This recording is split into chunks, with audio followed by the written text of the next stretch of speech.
Chatty House. Good morning, everyone. Shout out to you guys been in here. Let's see. Russ first, of course. Then Warren. Zabo, good morning. Brian, good morning. Filthy, good morning. Steven. Brian, I think you're already in here.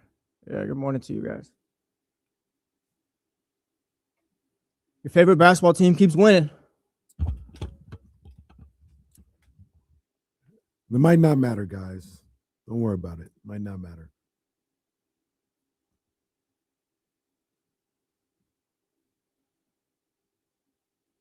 Warren, what's good, man? It was good to see you on Friday night, man. Good to see you out there, big Morning, dog. Gregory. Morning, Dad. Sab Spencer.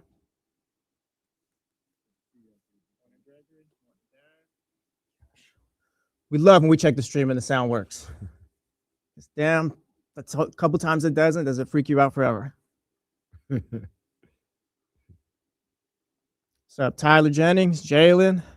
Oh, Jalen. Doesn't have to be a sad face. Maybe it does. We'll talk about it. We will talk about it. All right, here comes the ID.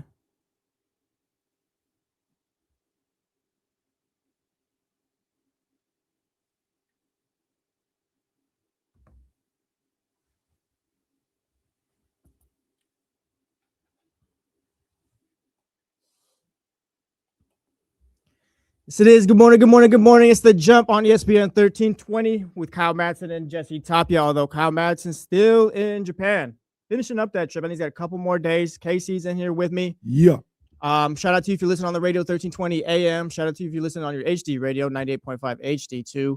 TuneIn app, Odyssey app, Twitch, watching on Twitch, YouTube, all that stuff. We appreciate you as always. 916-909-1320 if you want to call us. 916-909-1320 if you want to text us. Mojo's local tap and kitchen studio text line. What's up, man? What's going on, man? How you doing? Doing good. I went home this weekend, and home for me is Modesto. Yeah, shout out to the 209. Well, yeah, I guess go back home. Like home now is Sacramento. I love Sacramento. How long you been in Sacramento? Since fall of 2015. Shout out to my first semester at Sac State. Shout out. Man. Yeah. No. Stingers up. About 10 or so years, a little over 10 years, I guess. But I went home, saw my friends. Now, hold on. I'm gonna pause you for What's just up? a second. I mean, we welcome you. You're part of. I'm not city. Sacramento the way you are. You're part of the fabric, but Yeah. you're saying that it's home now. It for is. you. Settle down because I go home. Like people tell me, where you going? I'm going home to Sacramento. No, see, the only reason why I say that is because I spent almost 10 years in LA. I would never say. But you don't live there though. If you lived in LA, like you're going home. Yeah, I have two homes technically. That's where my residence is. That's not. No, don't home. do that to me. Do not do That's that to not me. home. I put in enough time where I can be like, oh yeah, I'm going home. All right, I'm just checking because I'm just saying Like if I'm talking, I ain't saying if I went back to LA, that ain't home. That ain't home. Well, that's different. Though, I just worked like there. I just lived there. I don't know. It's different because you left. I feel like for me, it's like, yeah, like if I'm talking with people in Sacramento, it's like, oh yeah, where are you from? Like, oh, I'm from Modesto. Yeah. But like if I'm like out in the Bay Area with my fam and stuff like that, like, oh, I'm going home, going to Sacramento. Oh no, I'm gonna have to check the Carfax. I can't believe this is happening on Monday. Wow. Really? I'm just trying to protect myself. I want to be in Sacramento the rest of my life, but yeah, I feel at that point. That is a difference too. That is a difference too. I'm not trying to leave Sacramento. Okay. I always had Bay Area dreams and all that stuff, and no, I'm good on that. I'm sticking in Sacramento as long as I can. Yeah, I have Bay Area dreams too. I'll never say never. Like the price is right. Like we could talk, but yeah. I don't never see myself living in. And I love Modesto, but am I gonna move back? Probably not. So I'm here in Sacramento. Shout out to Modesto JC. Yeah, shout out to the Pirates. Yeah. Shout out to Modesto Christian. Yeah, shout out to MC. Yeah.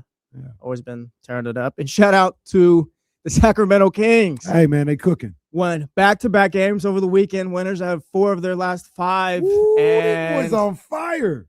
I'm like Ricky Bobby and Talladega Nights. I don't know what to do with my hands at this point. Like, what do we do? Are the wins good? Are they bad? We'll get to some Doug Christie sound. I mean, we can kind of start off with Saturday real quick. I was kind of shocked that they beat the Clippers. I was too. I was shocked. Yeah. I don't even know what to make of the Clippers after that game, but those are your boys. They are. Yeah. No, I was going tough. Like, oh yeah, Kawhi, the Clippers. Oh, I'm bought in. It doesn't make sense because Cleveland, this, and that. And then they lost to the Kings on Saturday. And we'll talk about both sides of it, because the Kings are winning basketball games, and I think we do need to talk about what it means, if anything.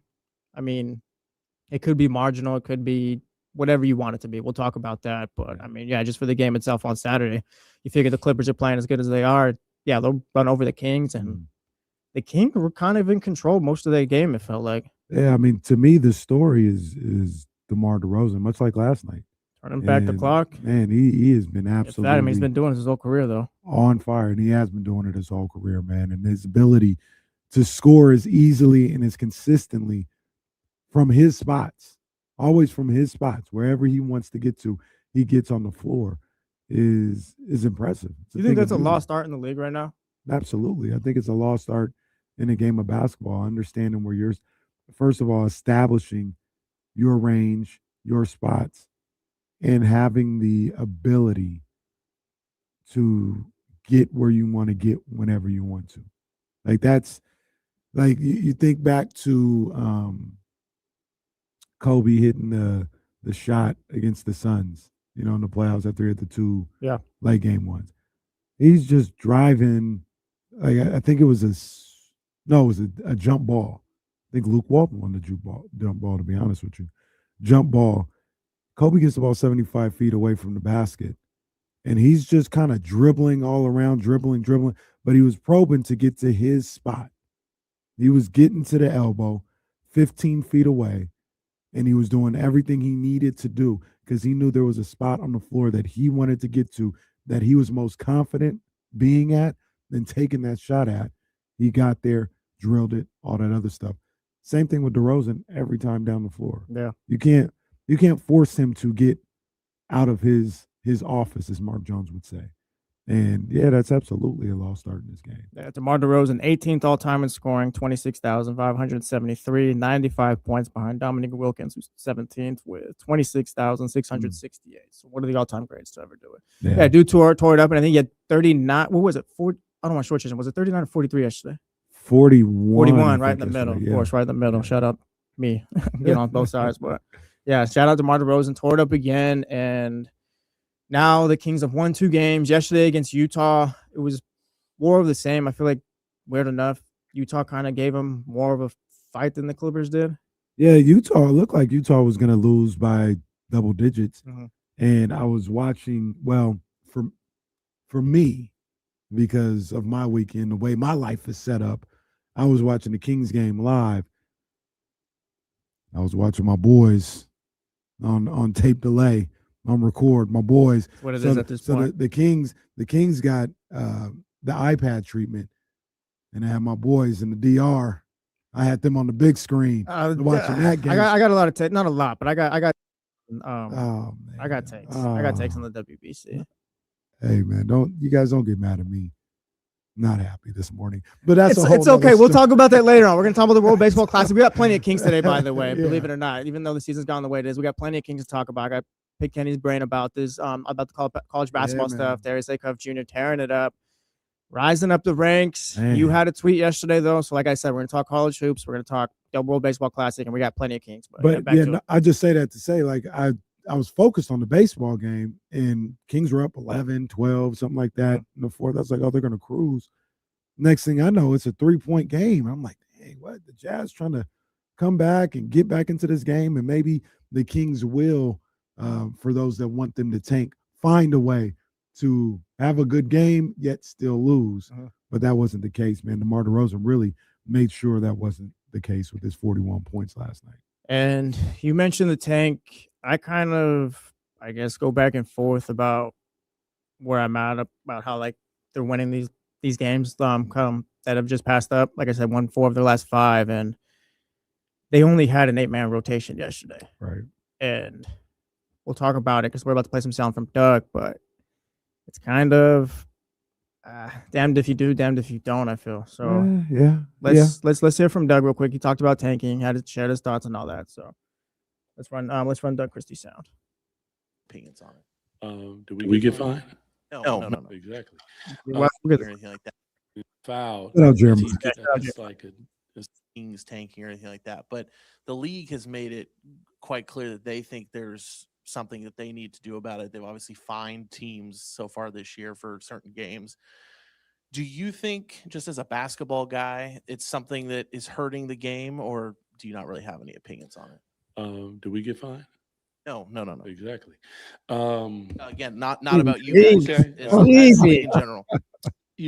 Everybody does something different. I mean, we had the process, we've had different things. So, it's not for me to judge somebody else's house. I just know what we do here, and it ain't that. So, and it ain't never going to be that while I'm sitting here. When we go out there to play, we going out there to win. Now, if they beat you, they beat you. And I think last year was a shining example. The team that was supposed to get the number one pick did not. The team that got the number one pick, we played them in the play-in. So you know what I'm saying? So it's not that that's actually going to work. So in just my personal opinion, and this is not casting nothing on anybody else, I think that it hurts them. And I'm not here to hurt them. I'm here to build them up as young men and help them to help our city do what we know we can do. Doug, wanted to get your thoughts on Killian. Well, you're not going to get the tanking from the Kings. You're just not. You're not going to get it from Doug Christie. No. And that means when DeMar DeRozan is going for 41, he's going to play the entire fourth quarter. Yeah. Or not the entire, but you get the point. He's not coming out the way the Jazz or the Wizards or Pacers might pull out a player. Right. You're going to get the full Kings experience, and that's fine. But I got a couple of questions, and I guess first off, is it doing more harm than good at this point, though? For who? For the organization, I guess. For this rebuild, we'll start it with that. For this rebuild, we can go piece by piece with it. And the reason why I asked for who is because that's a very important question when you ask something like that. Because for Doug Christie, it's not doing harm. Like, it's doing good. For Killian Hayes, it's not doing harm. For Killian Hayes, it got him a contract. For Precious Achiuwa, it's not doing harm. It's doing him good. Daquan Plowden, Maxime Reynaud, Nick Clifford, these guys who are fighting to be in the league, Devin Carter, who are fighting to be in this league. It's doing great for them because they're putting great film on tape. They're boosting their profile, and they're doing everything that they can to further their career. So it's great for those guys. For the Kings as an organization, we have no idea. People like to think that they know or come up with the assumption that it's apples to apples and like, oh, worst record means better draft selection. If you go off of the statistics since these new lottery rules in 2019, moving off of the worst record in the league kind of helps. But again, it's also now you have the opportunity to pick 8th in the draft if the lottery doesn't go your way. So there's a couple things with that as well. And I did a little bit of research, just looking back. It was in the lab. I was in the lab just a little bit. Clearly, we know, and we've stated a number of different times, the worst record in the league has never won the lottery since they evened everything out with the picked 5th the last 3 years. Yeah. You got situations like 2021. Rockets had the worst record in the league, ended up picking 2nd. That's fine. Pistons had the 2nd worst record, ended up picking 1st. The Raptors had the 4th pick. They had the 7th worst record. Cavs had the 5th worst record, ended up picking 3rd. Magic had the 3rd worst record, ended up picking 5th. You go through it, and there's a number of different scenarios like that.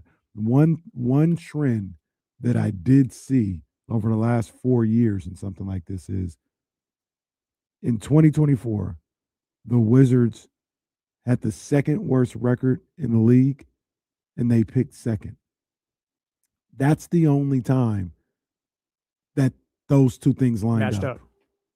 Everything else in the top 5 is moving up or down. So to look at it like, oh, worst record gives you the best chance to be first, or your floor is the 5th pick and all this other stuff. I get it. I understand it. But this lottery system is about as random as it gets. Yeah. About as random as it gets. Now, Doug brought it up. I mean, it's kind of a once in a million chance, it felt like last year, but the Mavs who faced the Kings in the play-in got the number 1 pick last year. Yeah. That's not something I'm going to hold out hope for or anything like that, but it's just kind of it's not necessarily an exact science here. No, it's not. It's not. And that's not to say that if they maybe the odds are saying this would be the first year that the team with the worst record gets that they're due. You know what I mean? The team with the worst record gets the number 1 pick, since it hasn't happened for 6-7 years. it's due to happen at some point. Maybe this will be the year. I don't know. But that's my whole point. Is people are looking at this situation like an exact science. And it's pretty random. Once again, I understand. And now we're talking about a couple different things, right? We talk about lottery odds, where you pick, and all this other stuff. I understand the floor goes down with wherever you are with the worst record. Like third, worst you could be is eighth or something like that. As opposed to if you have the worst record, fifth. But now we got to factor in, are you going to get the best player? Because that's damn near even more random than the lottery odds. Yeah. At that point, you got to do your homework. Then we continue to say this. I will continue to say this. We'll all continue to say this until the draft actually happens, and probably past that as well. You have to just pick the right player. It doesn't matter where you pick them. It don't matter what your draft slot is. You have to get the right player. And throughout the history of the game, getting the right player is littered all throughout the NBA draft, specifically all throughout the lottery. So you got to do your homework and get the right guy in there. That's all that matters. I hear. Let's go to the chatty house real quick.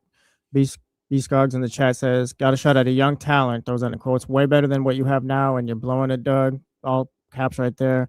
Aaron Mick says 6 years isn't a big enough sample size for him to factor in what we just talked about, meaning the way the results have gone out since 2019.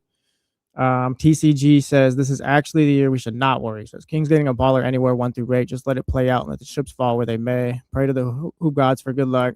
There's a part of me too watching this where it's like, and there's no basketball gods or anything like that, but it's like almost you don't want to disrespect the game or anything like that. And I'm being like half serious, half joking, or whatever. It's something that crosses your mind as a sports fan where it's like, the Kings are kind of playing this out, playing basketball the ethical way. Shout out to Bams 83 and all that. But they're playing basketball the ethical way. It's like, maybe the ping pong balls will go their way.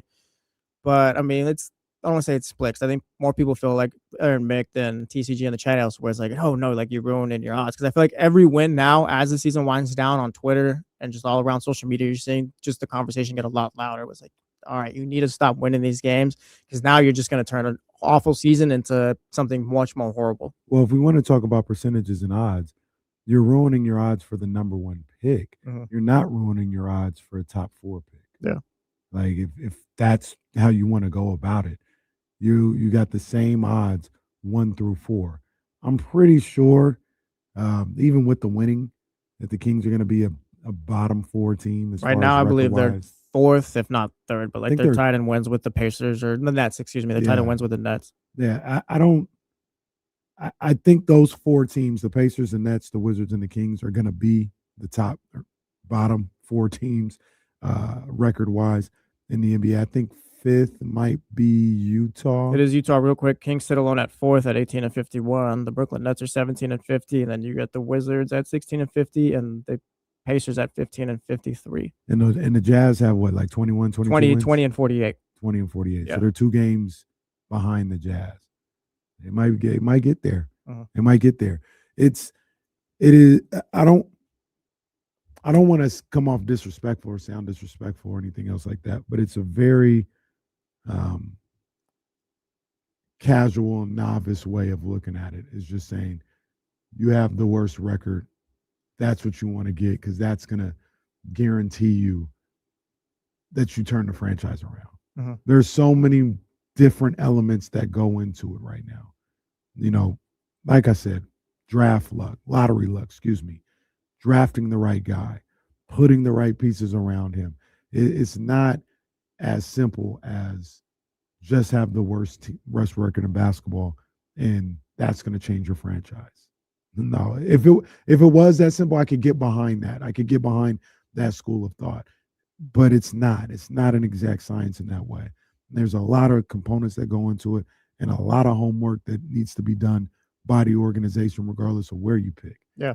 And that's why I'm really not tripping. Like I said last week, I let go and let God in that situation. If they want to have the worst record in basketball or they want to have the second, cool, that's fine too. I'm not throwing anything up against the wall saying, like, why are you losing these games? Play the right way. I'm not saying that. Like, go ahead and lose since you're already here. But if you got guys out here like Killian Hayes, like Precious Achua, Maxime Reynaud, Nick Clifford, guys out here that are trying to establish themselves in this league or get into this league consistently. When you talk about a guy like Daquan Plowden, yeah, by all means, man, like play good basketball. Yeah, I'm all for that. Play good basketball, play some winning basketball. It's all good. 916-909-1320, 916-909-1320, Mojo's local tap-in kitchen studio text line. This is The Jump with Kyle Madsen and Jesse Tapia, Casey, and for Kyle Madsen. Let's go back to the chat house. Aaron says, what about DeRozan at 38 minutes? They were playing 8 guys yesterday, and I guess, yeah, sure, DeMar DeRozan's tearing it up. Sit him in the 4th, but we can kind of tie that in with what you said a few minutes ago with Doug Christie and these players. Doug is on a 2-year deal with a 3rd-year team option, I believe it is. That's what was reported. And I guess my question was last week, and we can keep going this week. For those that want to see the tank, are we just cool, I guess, on Doug getting fired? Are we cool on just how that affects the rest of that team, I guess, is what my question would be. Because Doug has to prove something. Yeah. Doug is not here for the long haul. He could be, but I need to see like that actually be pen to paper. Right. Okay, because the deal he's on now and the way it's structured is kind of like, you can kind of go either way if you're Scott Perry in this front office. I want to see Doug here for the long haul if he is here for the long haul. And Doug only has a brief opportunity to kind of prove like he can be the guy. Yeah. And he's got a brief opportunity in a season where, I mean, they've been injury after injury. You're dealing with young players trying to develop them and things like that.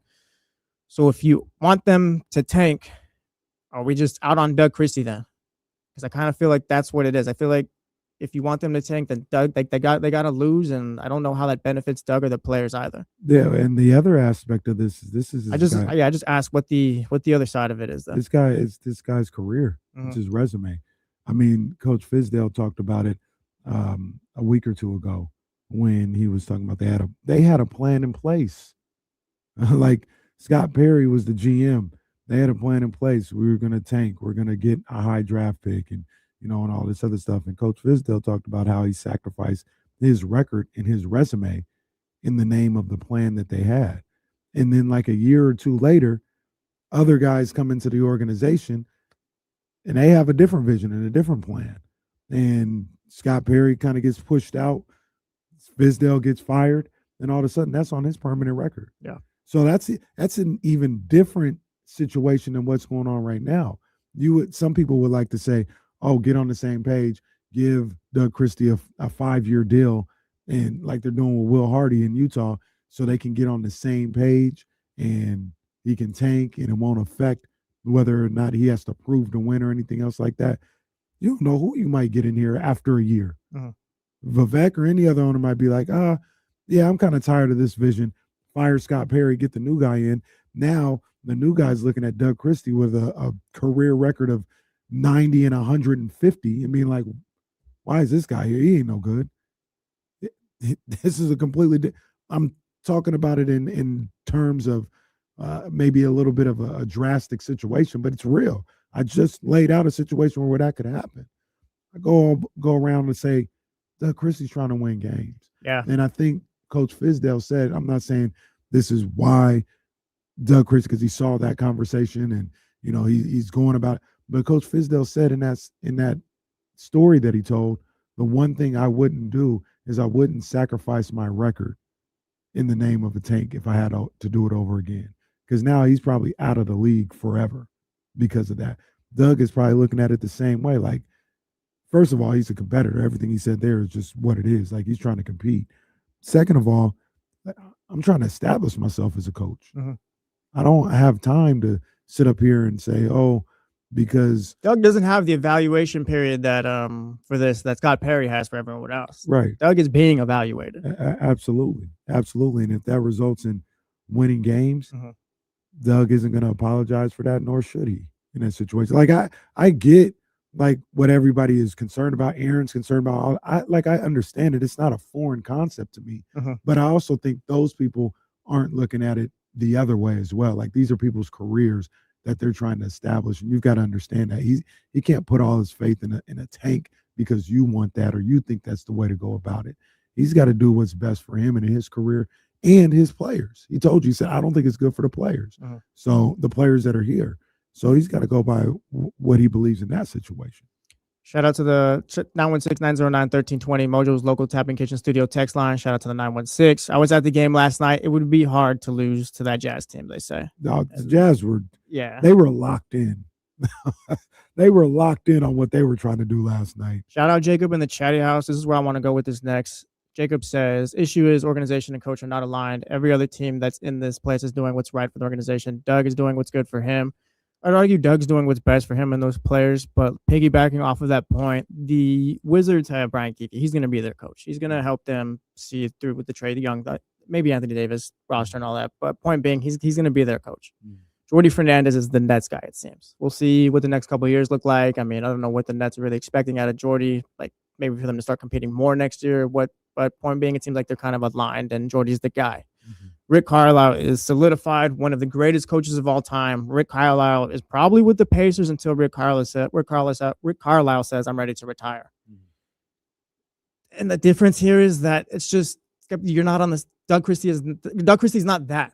Doug Christie doesn't have that job security. Maybe if Doug Christie was here on a 5-year deal, maybe we are seeing what everyone wants to see on social media, in the chatty house, the text line, and all that stuff. Maybe you're seeing them tanking a bit. But again, I guess I look at the organization and I don't know who to point the finger at, because the organization kind of put themselves in this position where you can't tank. Doug can't tank. I'm sorry. He just can't. He doesn't have the contract in place for him to, I guess, have that fallback. He needs to prove himself. He needs to win ball games. And we can talk about it when we come back in a few minutes, but we'll stick with it right now too. Like, does this all mean nothing? Does winning 4 out of your last 5 and just the way they've been playing, development, does this all mean nothing, or is it all just worthless compared to what could be with the lottery odds? Well, to answer that last question first, I mean, yeah, it means nothing in the grand scheme of things. Like, it doesn't matter. It doesn't matter one way or the other, because if you mess up your draft odds and you pick 7th and you pick a future 3-time MVP at 7th, nobody's going to care that you won 4 or 5 to mess up the tank in 2025 and 2026. And on the reverse, if you lose those games and, you pick 2nd and end up picking Marvin Bagley again, nobody's going to say you did a great job. Nobody looks at that 20. I can't remember the year off the top of my head, but the year where the Kings had 17 wins and tried to have the worst record in basketball. Nobody said, man, they did a great job. They did it the way they were supposed to do it, and it turned out fine. Because no, you number one, didn't get the number 1 pick. Number 2, you passed on Steph Curry, one of the top 10 greatest players to ever play. As on our list. That's right. So it's all results based, and people can act like they're mad right now and act like they know what's going on right now, but you don't know, because it's all results based. Nobody gets credit for the process, no pun intended. Nobody gets credit. Nobody's saying the Sixers did a great job with what they did it right. They got back to where they started. Them. Salute to the Sixers. They did a great job. They're fantastic. That is a fantastic organization. Nobody's saying that because they hadn't gotten past the 2nd round. And that's what people talk about all the time. The Thunder are getting their kudos because they got the job done. It's all about the results. And that's why I say none of this stuff matters. The other thing I know before we go is, you alluded to it, Jacob said it, or issue is organization and coach are not aligned, all this other stuff. You don't know that. You might think that. You may assume that. You don't know that. And on top of that, both the coach and the front office have said a number of different times, we're in lockstep. Yeah. So I mean, we can talk about that. Let's talk about that, because let's just talk about that. Shout out to the chat house active today. Shout out to the Mojo's local tapping kitchen studio text line 916-909-1320. Call in if you want to talk to us. I got 2 things here before we go to break. Eric says, I feel like there are ways to prove Doug's worth without compromising the future of the team. I ask Eric in the chatty house, I guess, what other ways can Doug prove himself then, other than winning and having this team kind of step up and, I guess, play a little bit more cohesive? And then Joe Bob in the chat, Doug is also not head coach material. We don't need to read the rest of that message because it's just more of the same. Again, I ask why. Why do we feel that way about Doug Christie? We're going to talk plenty more Kings. We got the World Baseball Classic later on and just plenty more NBA. Like I said, Kings is the thing today. Their winners are 4 of their last 5, and it feels like everyone's just kind of down on it, but I get it. We'll talk more about it. This is The Jump on ESPN 1320, Sacramento Sports Leader. We're good. Stuff. Tyler, you don't know that. Like you can guess, you can assume all you want, and your assumptions may be right, but you don't know that. You have no idea, Tyler, unless you are under an alias and you're in those rooms, you don't know.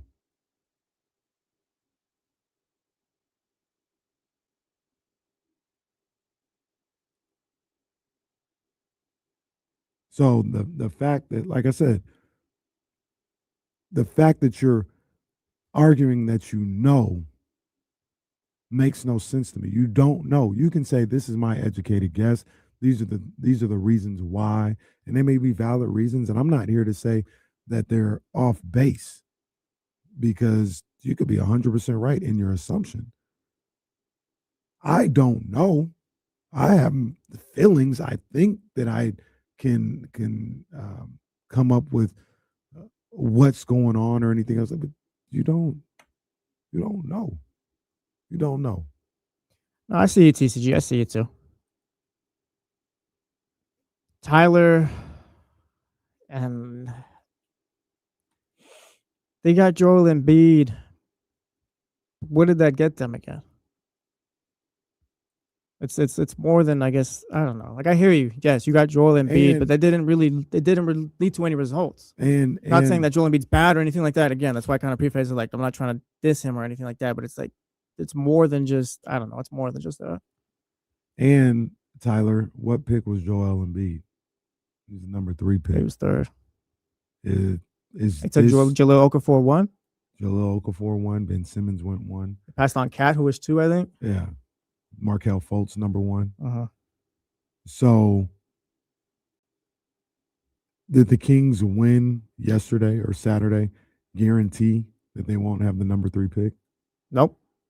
So Tyler, why are you freaking out on something that you don't even? You're getting yourself worked up, and you're freaking out over things that you just don't even know how it's going to play out yet. You have no idea. You're getting all worked up and talking about people don't know what they're doing and all this other stuff. There's stuff that you don't even know the outcome to. You have no idea the outcome. You won't. There are so many steps to the outcome of what you want. We hadn't even started walking. Number one, you don't know where they're going to draft in the lottery upcoming this year. Number 2, you don't know who they're going to pick in the lottery this year. Number 3, you don't know how that player is going to perform. Let's save it. I don't know why you get all worked up. Save it for the show. Appreciate you guys for being active this morning, so hit the thumbs up.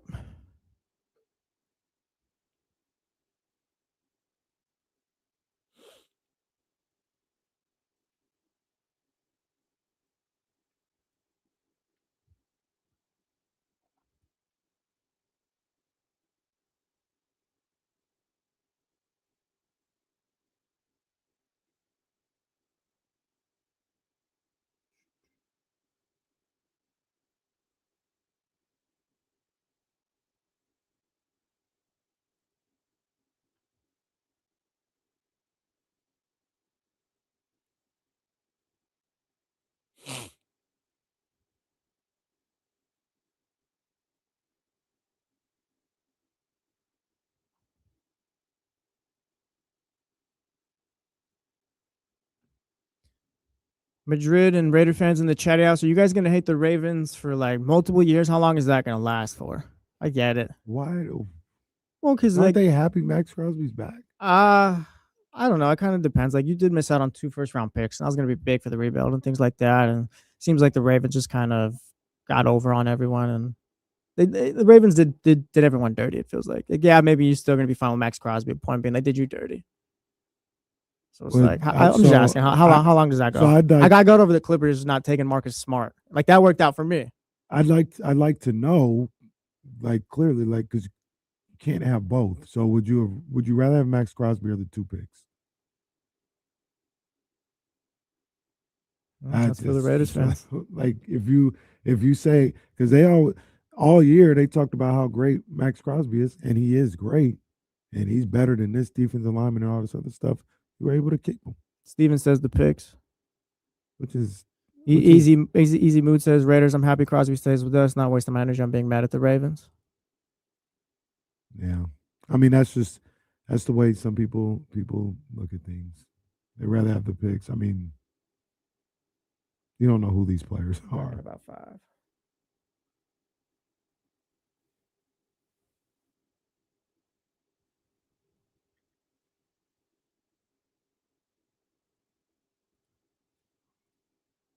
Madsen, welcome back to The Jump with Kyle Madsen and Jesse Tapia. Yes, it is, Joe. We miss you if you're out there. Joe Brazil back with us tomorrow. He's got the day off today, actually. Shout out, Joe, yeah, man. Joe, working 2 departments. Shout out, Joe, always helping us out here as well, and promotions. But I mean, just The Jump with you on ESPN 1320, Sacramento sports leader. The chatty house was active. I'm sure the text line will be active too. 916-909-1320, Mojo's local Tapia Kitchen studio text line. It's been active, and I feel like, I don't know. We can go through the messages real quick. We got Adam Lane says we just need something to feel good about. Kings fans are desperate for anything to feel good about. And you were talking to Tyler, I believe it was, during the break about kind of worrying about something that hasn't happened yet, and like just kind of freaking out already over the fact that their odds are getting worse. And I wonder if that's just kind of just the product of being a Kings fan. It's always just been bad the last couple of decades. He did have Beam Team 1 year, but I wonder if these fans are just more so like, here we go again with the Kings. And that's kind of part of this.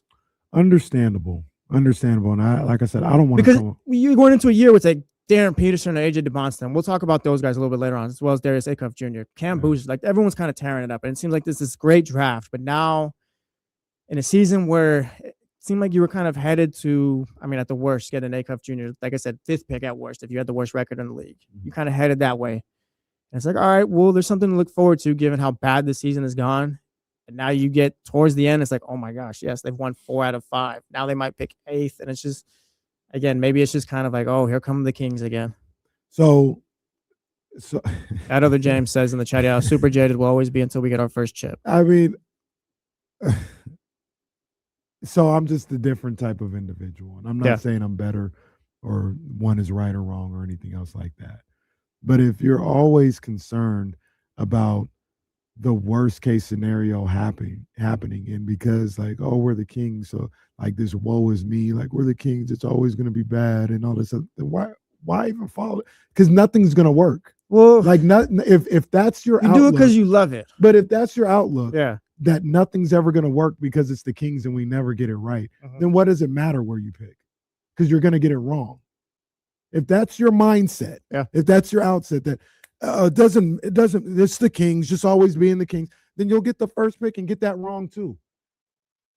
You know what I'm saying? Like if you're not going to like take some time to actually really evaluate this thing, really look at it in a real way, and it's just always woe is me, woe is us, and we're always going to get it wrong, then it doesn't matter. None of this matters. You talk about doesn't matter. None of it matters because you could pick 1st or 11th. You're going to get it wrong because you're the Kings and woe is us. We're always going to be bad.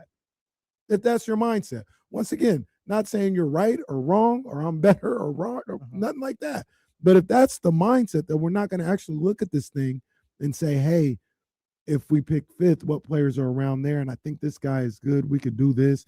He can be a good ball player. Is he a franchise generational guy? No, but he's a potential all-star, like little stuff like that. If you're just looking at it where, hey, it doesn't matter because it's the Kings and we're going to mess it up anyway, then why do you care if you finish with the worst record? Why do you care if you finish with the number 1 pick? Because you're going to get it wrong anyway.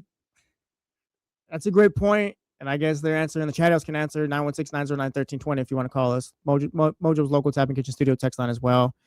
I guess it's just if you pick 1st or 5th, you just have less of an opportunity to just mess it up for yourself, I think is what their answer would be. I know, I hear you, but you're going to take the wrong guy. You're going to take Marvin Bagley or something like that. If you're expecting that, if you're expecting that. I get it, but I think that would be their answer. Like I said, answer back to Casey if you want, but it's just, it's scary to because we've all done this with our sports teams. You're a 49ers fan. The 49ers from about, I don't know when it ended, probably Jeff Garcia's last year, maybe up until maybe 2012, 2011. Yeah, to that when Harbaugh came. Yeah, like they were horrible between then. Mm-hmm. And for me, I've been a Miami Dolphins fan. I've never seen them win a playoff game. And then we know what the Kings fans have been through. And I think it beats you up so much as a fan. But again, it's just kind of how you go about it. Because I get the Tylers. I get it.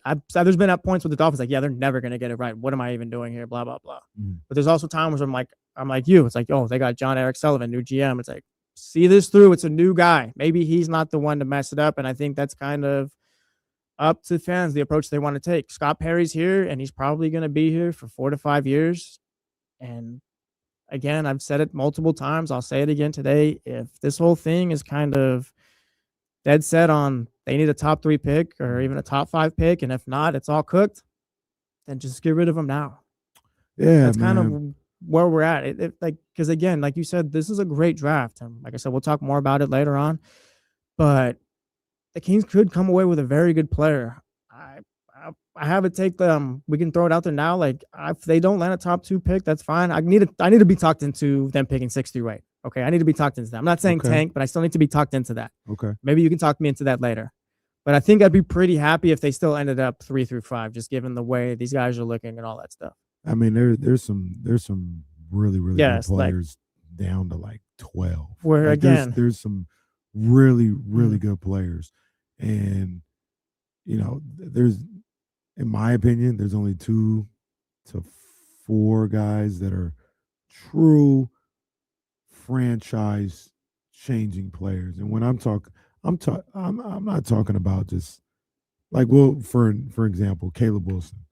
Caleb Wilson seems like a heck of a basketball player, potential all-star. Potential all-stars don't change your fortunes. Hall of Famers, potential Hall of Famers change your fortunes.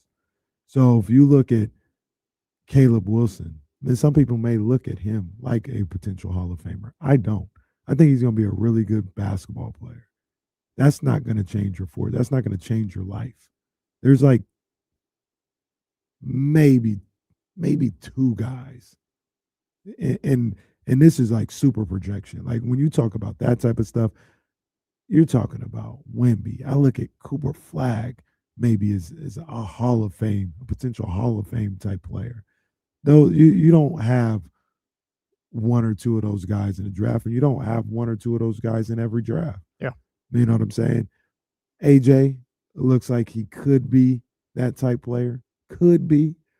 But who's to say AJ is no different than Paolo, who I think is fantastic. But I talk about Paolo's already catching heat this season. If you're paying attention, going crazy over Paolo. Yeah, Paolo's been catching heat this season. They're going crazy. Yes. He's going back and forth with Jamal Mosley, like sub comments, sub post game comments and stuff like that.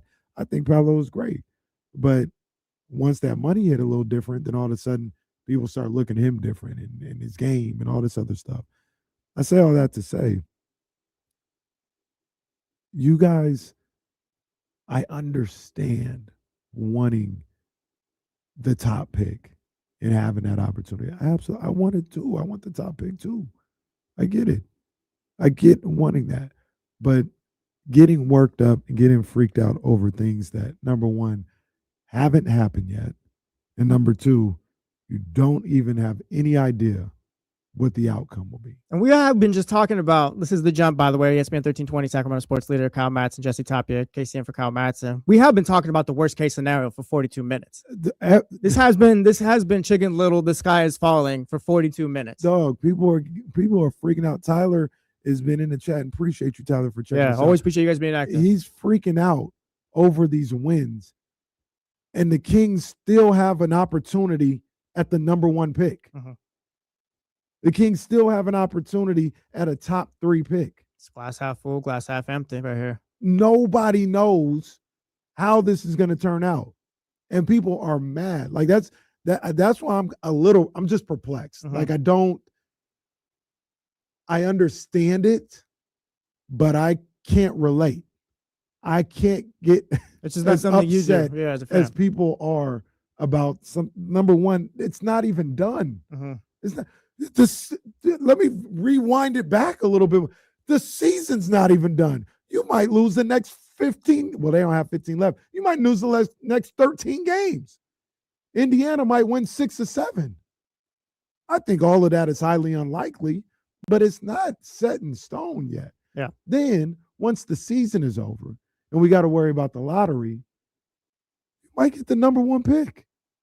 You might get the number 2 pick. You might get the number 7 pick. Nothing is done. Nothing has happened. Then you get to the NBA draft. You might draft Cooper Flagg, Donovan Mitchell, VJ Edgecombe, Dylan Harper, Stephon Castle. Or you might draft Marvin Bagley. You might draft DeAndre Ayton. You might draft Johnny Davis.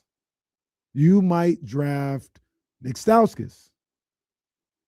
You have no idea. And then once you draft a player, there's more. They might have the career of Donovan Mitchell. They might have the career of Malik Monk. They might have the career of Josh Jackson. They might have the career of Markelle Fultz. They might have the career of Jason Tatum. They might have there are so many levels. And look how far down the road I went. And on March 16th, you're angry? Still got a month left in the season, I believe.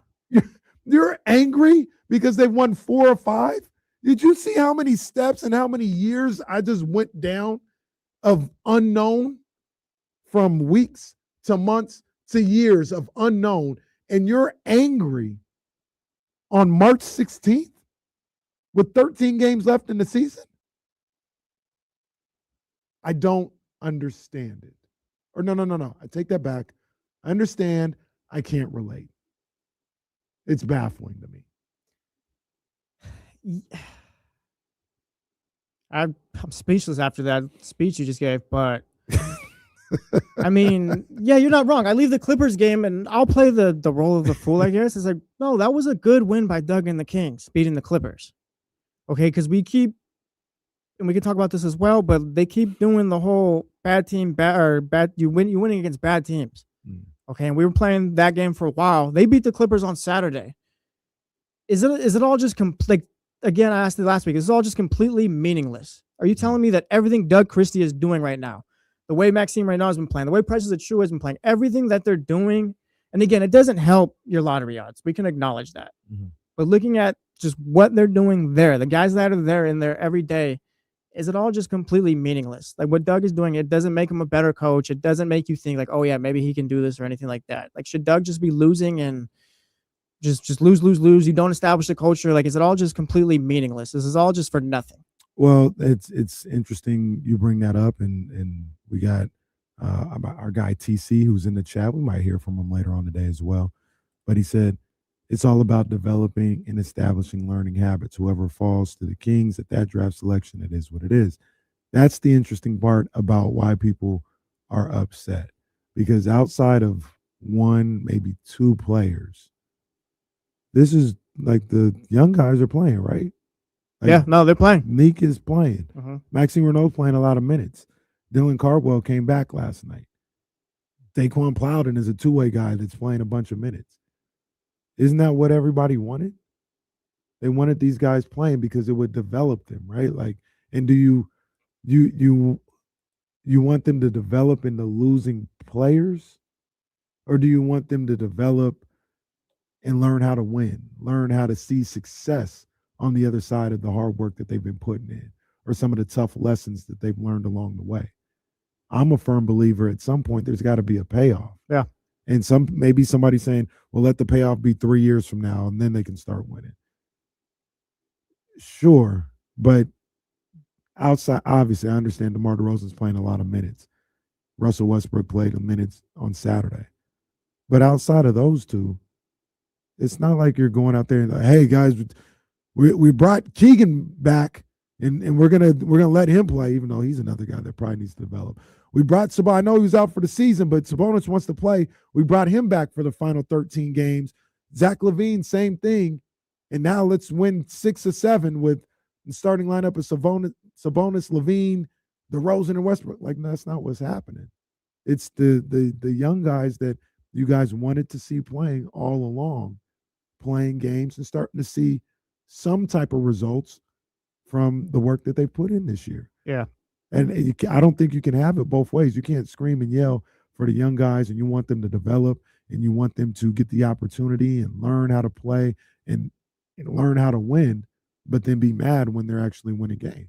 Yeah, go to T in the chatty house says you can control culture, not ping pong balls, and then Aaron follows that up. Is anyone going to remember these wins in September next year? Maxime might, Nick Clifford and those guys might that are there. And again, I'm not expecting Nick to be like an all-star or anything like that. But I mean, Scott drafted him in the first round. Talking about Nick. Yeah. You got Max in the second round. Like Dylan Cardwell, like there's guys that are going to be here.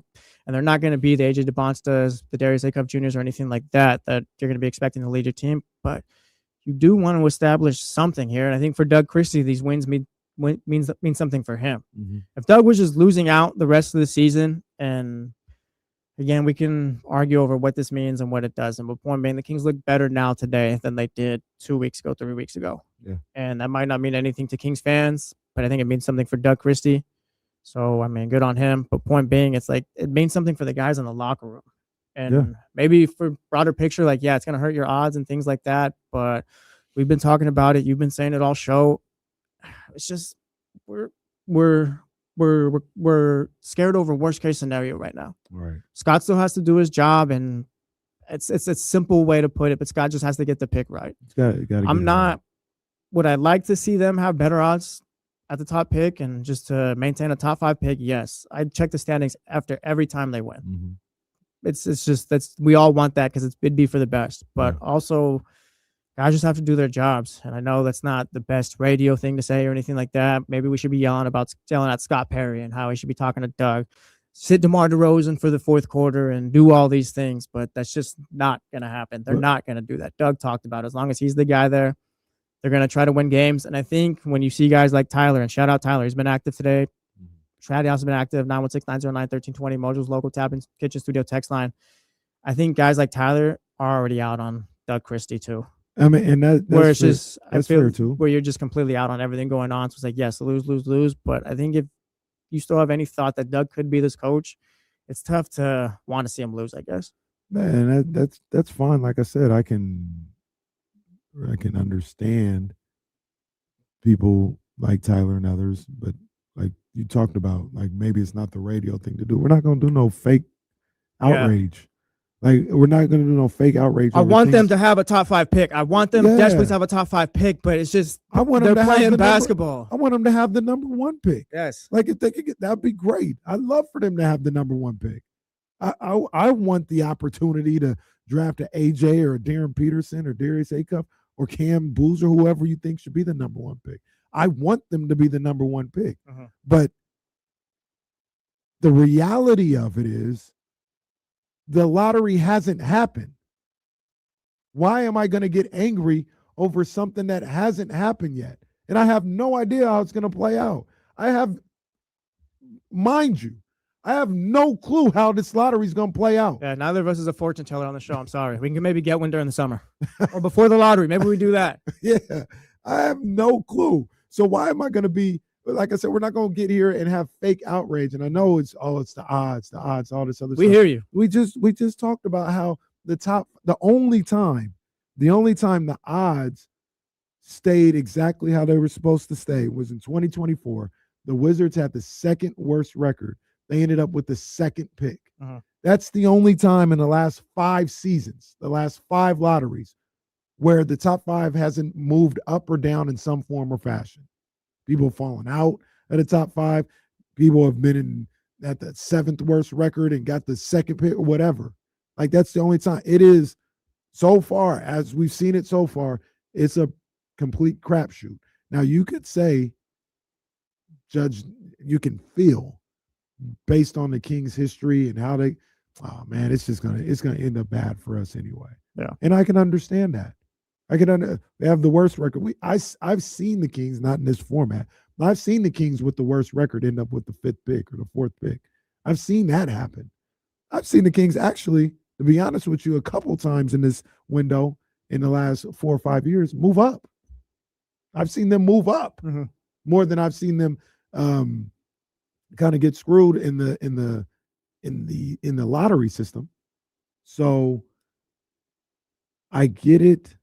I understand it, but nothing has happened yet. As far as the things that you guys are talking about that you want. Yeah. Like you want the number one pick. Nothing has been settled yet. Nothing has been, you want a franchise player. And this is even crazier to me. The worst record and wanting the worst record and all this other stuff and the odds of it, mathematically, I get that too. Your odds of landing the number one pick go down with the better record you have. I get it. You talking about I need a franchise player? That is so far. Like you have no idea. You could be picking 16th where the Bucks picked to get Giannis and get your franchise player.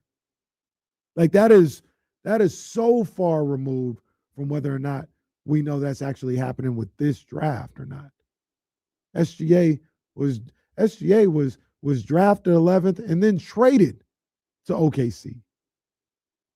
You don't know, man. So don't get yourself too worked up over things that you don't know yet. That's the way that I go about things. Yeah. Listen to Kenny a bit. 916-909-1320. We're gonna hit the phones real quick, but Polo LB in the chat house says if it's the 5th or the 6th pick, welcome to Sacramento, Kingston Flemings or Darius Acuff. I'm telling you this, if they're living that day with either of those players, I'm feeling pretty good. Yeah. Let's hit the phone lines. I didn't get to screen this person, but I'm pretty sure this is TC. 916-909-1320. Caller, who are you? Yes, sir, it is. Yes, TC. it is TC. Shout out TC. What's up, buddy? What's up with my two brothers, though? What's good, man? How you doing, man? Talking Kings in this morning. What you got for us? Listen, I'm tapped in, so I'm coming from, we can't have it both ways as Kings fans. That's what I was saying before when I've been calling. I know it sounds like TC be saying the same stuff, but it be real when you think about it, right? Everybody laugh at it, and then when you think about it, you're like, dang, man, he kind of made sense. On the two, like, we can't keep saying that. We want to see the young guys develop, and they're getting minutes. They're getting minutes. And then on the other hand, we're like, oh, we want them to lose. Well, they are learning. That's development. They're developing. They were losing. They were learning the NBA game. They're still learning, right? Now they're developing enough to where they know how to close and win these games now. That's a plus, right? So, and as far as this draft, bro, the Kings, if they fall to number 10, they still going to be able to pick a stud. In my opinion, there's studs all over this first round. It ain't just a top 5 picks. You can get a guy at 12, 13. I've been watching a lot of college basketball, bro, and I know you guys have too. This tournament, there's studs everywhere, bro. So don't get caught up in that. Perry just got to get the pick right, and the pick that the litter that this guy's going to be able to pick from is going to be outstanding. Everybody knows that, bro. So right now, Kings fans arguing amongst each other, we shouldn't be doing that, bro, because at the end of it, we're going to be straight. And if you take 2 steps back and look at it, we're in a better position than we were 2 weeks ago, because now we got a bunch of the young guys developing right up under our nose. And the reason Doug came out like that, that's what you want from your coach. They're aligned. I know it was tanking, but listen, bro, we coming out here to win games. Tanking is going to do nothing for my young guys that everybody wants to develop. All that's going to do is turn them into losing players, and we're going to be complaining about it 3 years from now. Bro, kick back. We finna be straight, y'all. That's all I got. Happy Monday. Happy Monday, TC. Appreciate you, boss. Appreciate you, man. Yeah, I agree with a lot. Always got that energy. I agree a lot with what TC's saying. Yeah. Bobby Hill. There's some good ball players in this draft, man. That you could get late in the lottery. The Kings aren't going to be late in the lottery. I don't believe that. Yeah. I believe the Kings are going to draft 3rd or 4th. They're still the 4th worst record in the league. Yeah, they're not going to have the 12th pick. We'll talk more because, like I said, I want to pick your brain about some of these prospects. Bobby Hill in the chat house before we go to break. And we will be talking World Baseball Classic as well. Bobby Hill 530 says, they aren't playing real basketball teams. We're beating mostly teams tanking. What was that game on Saturday against the Clippers then? Mm-hmm. Was that just Clippers sleptwalk? If that's your takeaway, that's fine. But again, I feel like that's something, and it doesn't have to be a big something, but maybe that's Doug Christie finally getting a hold of this team, getting them to play well. I'm not going to call it identity or anything like that, but maybe Doug's just finally getting a hold of this thing. And again, it doesn't help your draft pick, your lottery status, or anything like that. But I think those things matter at this point too. Or maybe the Kings just aren't truly the worst team in basketball. I know here in Sacramento we're so down on this team, and we think that they're bums and all this other stuff. Or I don't think that, but a lot of people voice that frustration with the Kings. Maybe they're not. I never envisioned that they would be the worst team in basketball. And then the season happened. It's like, man, they're the record wise, they're there. Let's see if they can see it all the way through. What if they were just never really that to begin with? Yeah. What if they didn't get injured all year? Yeah, maybe. And even with the group that they have, maybe they're not the worst team in basketball. Maybe they're a bottom 3 team, but they're not the worst team in basketball. They're not as bad as Indiana this year. Yeah. They're not as bad as Brooklyn this year. Yeah, we got plenty more Kings to talk about. We're going to talk some World Baseball Classic, so make sure you're sticking around with us. Oh, man. I don't know. I got some happy things to talk about. This is The Jump on ESPN 1320, Sacramento Sports Leader.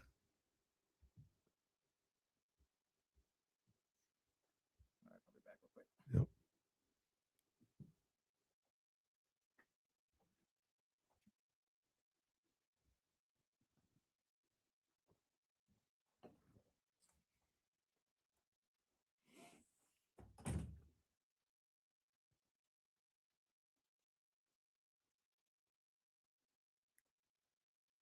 Oh.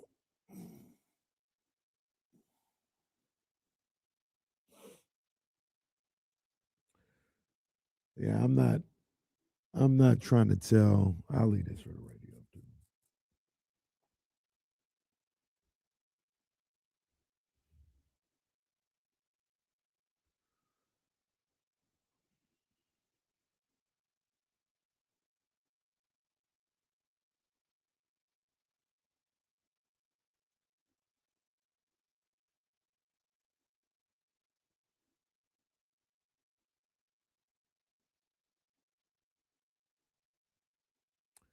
Bobby, there's one or two guys out there playing.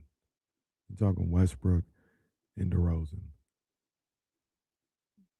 Like, I don't know, man. I don't know what to tell you in that respect as far as what you're looking for, because clearly, you just want G leaguers there, two-way guys, and you want them to play. And I'm not even saying that in a condescending way. Like, that's what you're looking for. You didn't get that, then you're upset about it. You got DeRozan on this team. You got Westbrook on this team. They're gonna play some games, man. So, you disagree with it. Others disagree with it. That's cool.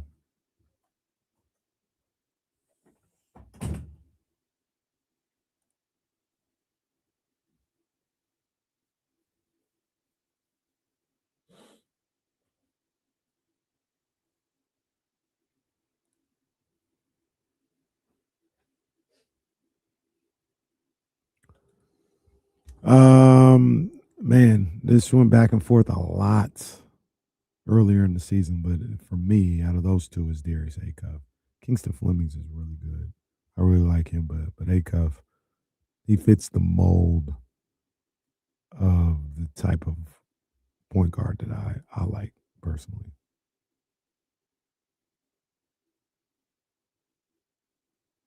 Shout out to everyone in here at the thumbs up, please.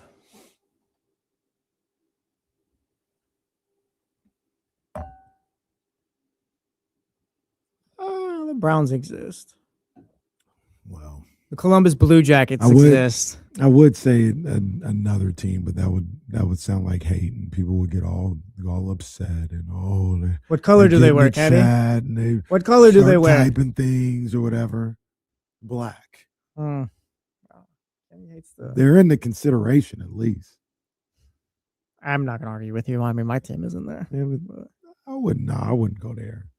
I don't think your team is in the consideration. I got you. Well, yeah, because they've been to the playoffs. I'm not gonna fight for my guys, but yeah, if you feel that way, that's fine. Yeah, they're not. I mean, what are we on the fourth coach in 4 years? Now, see, now we don't need to do this right now. Third GM in 4 years or something like that. Yeah, not wrong. But I think they're trending in the right direction. As you are.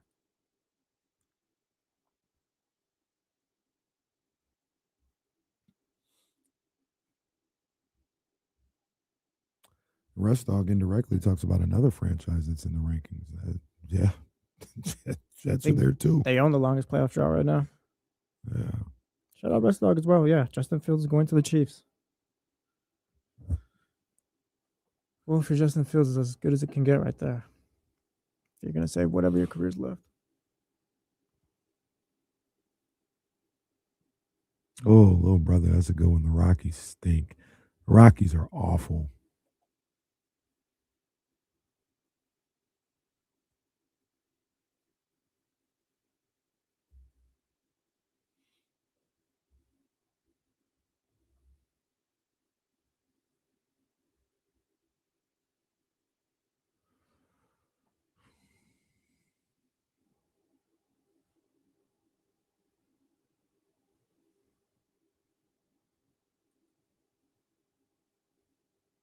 All right, here we go.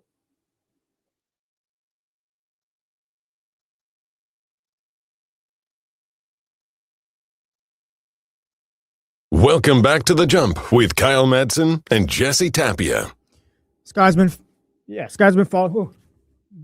Sky's been falling. It's tough without having a producer. Good. It's good. You got it. Sky's been falling today. We're trying to help everyone out. I don't love the fact that, they're hurting their lottery odds, but also I see kind of what Doug Christie and them are doing, and it's all just context. It's all just context. It's not as simple as Doug, go lose games, because Doug can't necessarily do that the way his contract is set up. And, I mean, they were playing with 8 guys yesterday. Like, what more do you want them to do? But we'll get into that a little bit later on. 916-909-1320. Mojo's local Tap and Kitchen studio text line. Real quick before we talk some World Baseball Classic, shout out to the 209. Love the 209 always. Tanking is BS. Just want a team that plays hard and tries to win. Yes, winning is ideal, but how many teams truly have a shot at a chip? 75% of the league should be tanking, according to the way most fans think. So, I mean, it's easier for people to comprehend. You know, it's an easy thought process for people to comprehend. Just be bad and get the best player. That's how you get the young best players. It's a math problem, and I get it. Like, we've been seeing other teams do it, but there's other ways to go about it. And I mean, like the message from the 209 said, I think we've seen others. It's not everyone, I think, is just so torn up about them winning games right now. I think there are some where it's like, no, they're doing some. It's not making total progress or anything like that. But I mean, it's always nice to pick up wins too. For me personally, it doesn't move me one way or the other. Like, I'm not looking at them winning games lately. You're like, oh man, the young guys they're getting it now. Like, what about Doug? That's about the young guys. What about Doug? Nothing? No. Still the same? Yeah. No, it's not changing my outlook. And that's also me saying I think Doug has done good things throughout the season, even when they were losing games. I think he plays a role in Maxine Reynaud's development, in finding Dylan Cardwell. Like, for me personally, it wasn't all bad with Doug Christie as head coach before they won 4 out of 5. You know what I'm saying? So I think he's done some good things out there, and now it's turning into some wins. Yeah. But the process of what he was trying to do and going through has been consistent for a lot of the year. 916-909-1320. Call us if you want to share your thoughts. Text us if you want to share your thoughts. Mojo's local Tap and Kitchen studio text line. We're going to get back to the Kings. We got plenty to talk about. Want to talk about some of these young college superstars as well. Kenny's going to tell me talk us into why it's going to be okay for them picking 5th or 6th. It's tough. I don't know if I can be talked into 7th through 8th, but we're going to talk to Kenny about it. Yeah. But let's go to the World Baseball Classic real quick. I was so excited for yesterday's game going into it. Dominican Republic versus USA. All-star lineup for the Republic. Not that the USA doesn't have an all-star lineup, but they got a damn good lineup. Yes, the Dominican Republic is just full of superstars, some of the best to play in the game right now. Going up against the best pitcher in baseball, Paul Skeens. Paul Skeens is, what am I going to say? He's nasty, electric. Paul Skeens is Paul Skeens. He's the best pitcher in baseball right now. And I mean, that dude was mowing down the lineup. and the USA comes out with the win. Shout out Roman Anthony. I thought about you. I thought about you when Gunnar he hit that Henderson, I bomb. believe, had a home run in there as well. Was playing for Alex Bregman, who got the bench right there in that game. But I love the World Baseball Classic, man. It's been I love it. I amazing. love it so much. It's been amazing. Number one, it's been a great bit of baseball to pass the time before the season starts, as opposed to the regular spring training, which goes on for entirely too long and is boring as all hell. I know it's necessary. Like, you want to get these guys ramped up for the season. So I'm not saying abolish spring training, but it's just boring and it's wasted time and energy and money. And to have the WBC in this month of March in place of spring training has been such a breath of fresh air. It's been fantastic. And that game last night, it's clearly the most anticipated game, the biggest game the tournament has ever seen. The WBC. I don't know how many they've had. I think 1, 2, 3, 4. They might have 5. This might be the 6th WBC, I believe. Even around there. Yeah. And this was the most anticipated game we've seen in the tournament. Miami looked packed. Yeah. It was a Dominican Republic home game, by the way. Oh, for sure. It was. For sure. And so I would tell the story. Man. Go ahead, traitor. So I was talking to, Reese had a baseball game yesterday, and I was talking to one of the parents, and we were just talking about, the game. And everybody talking about it, especially on a baseball field. I'm like, man, that game tonight is gonna be crazy. DR taking on USA, and the guy goes, yeah, man, that Dominican team, they got a lot of stars on there. That the firepower they have on there, the offense is tough, man. And but I think we can pull it out. I think we can pull it out. Talking to me, I think we can get it, man. I think we can get this one. I said, we? What you mean we? You might be hoping the USA wins, but I don't know. Dominican, that's my squad. It's all that's good. My squad. I get it. A lot of my favorite players in the game today are on that team, man. That was my squad. I was rooting for the DR, and they didn't get it done. While we're being honest, Kenny was rooting for the DR. That's fine. Yeah. That's fine. So we're going to be honest. Hey, shout out to Aaron Judge.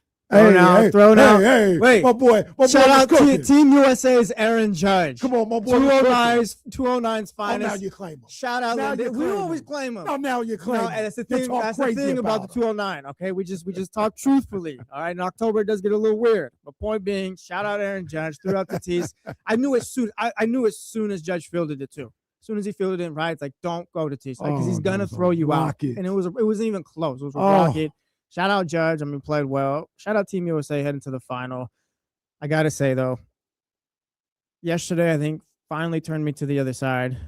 I can't wait for the ABS system. The call, we can't end the game on a ball. You can't call strike 3 on a ball. I'm sorry. We need it not in that moment. I'm sorry. It was a ball. It wasn't even close to a strike. It wasn't. It was the ball. So I'm gonna tell you like this. And I know you're against self-checkout and things like that. You're pro umpire, so I am. Yes, I am. But I'm gonna tell you like this. I've watched baseball for 40 plus years. And obviously I'm not at the plate, but I'm watching it from the behind, the center field camera view. Watching it for 40 years. I think for 40 years, I got a good idea of what a baseball strike zone is. Yeah. Right. I'm not perfect, just like the ump or nothing like that. But balls and strikes, I can tell what they are. I've coached baseball a number of different years, seeing it from the dugout, from the side. I'm like, oh, pitch happens. Obviously, you can't tell all the time, inside, outside, all this other stuff. But I know what a strike looks like. And Mason Miller throws gas. He threw that pitch, that slide, which was filthy. The guy's throwing 101, and then he throws that slider to just freeze the batter. Just absolutely, I can't necessarily blame him. You're trying to load up for 103, and then he throws this slider, and you're just frozen, right? I say all that to say, he throws that slider, and as soon as that pitch is caught by the catcher, I'm with Reese. I'm with Jazz. We're all watching the game. I say, got him. Got him. I don't need the ABS. I don't need I don't need all that stuff. I know what a strike looks like. And as soon as the catcher receives that pitch, got him. Kenny. Got him. Now here's the other thing. Now ABS does what I'm about to say. Yeah. Or at least the Fox strike zone thing does what I'm about to say. And people forget this. It's not necessarily where the ball is caught. It's where it crosses the plate.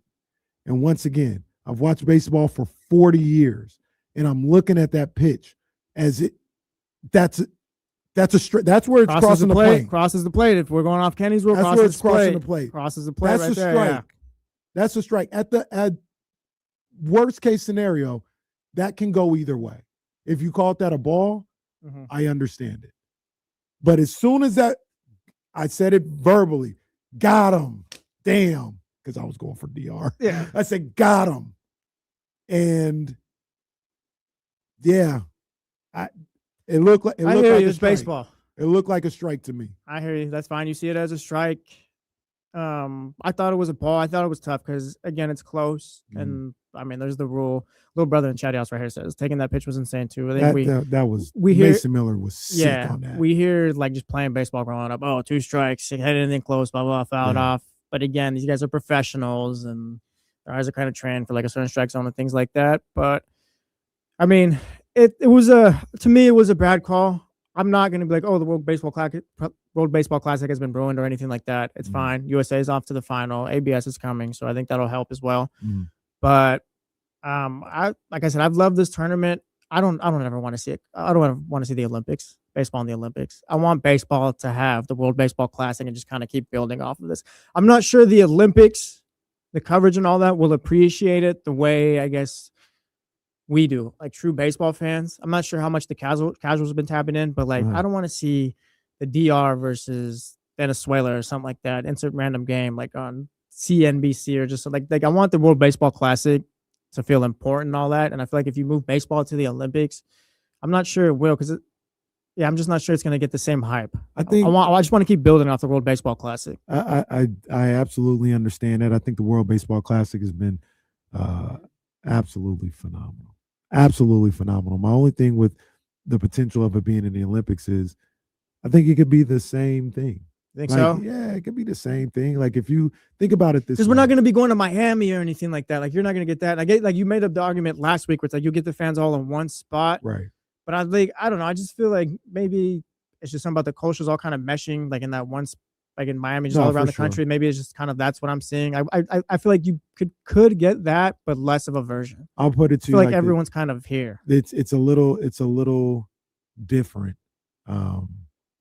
It's a little different because this is the next one coming up. I don't know if it will look the same. I know they already went there, but say they go to Beijing, it will look the same.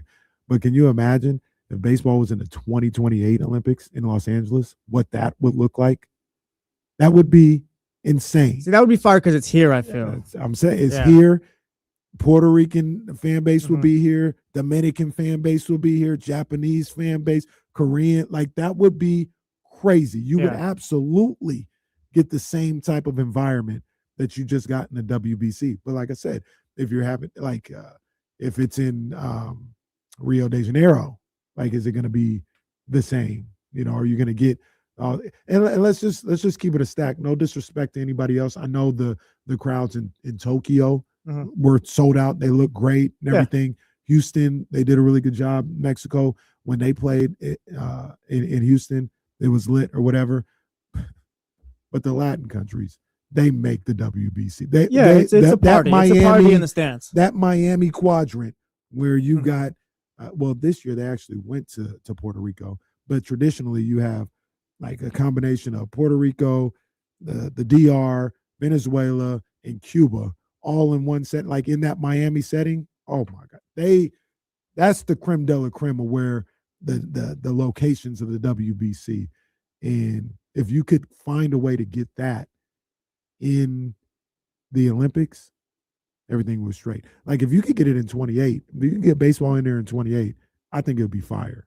It'd be absolutely fire. Now I think Is the WBC every 2 years or every 4 years? I think it's every 2. I think it's every 2. Yeah, it's every 2. So you might Otani versus what was it, Judge? Yeah, that's right. Yeah, That's that was close enough. Yeah. So you might have to preserve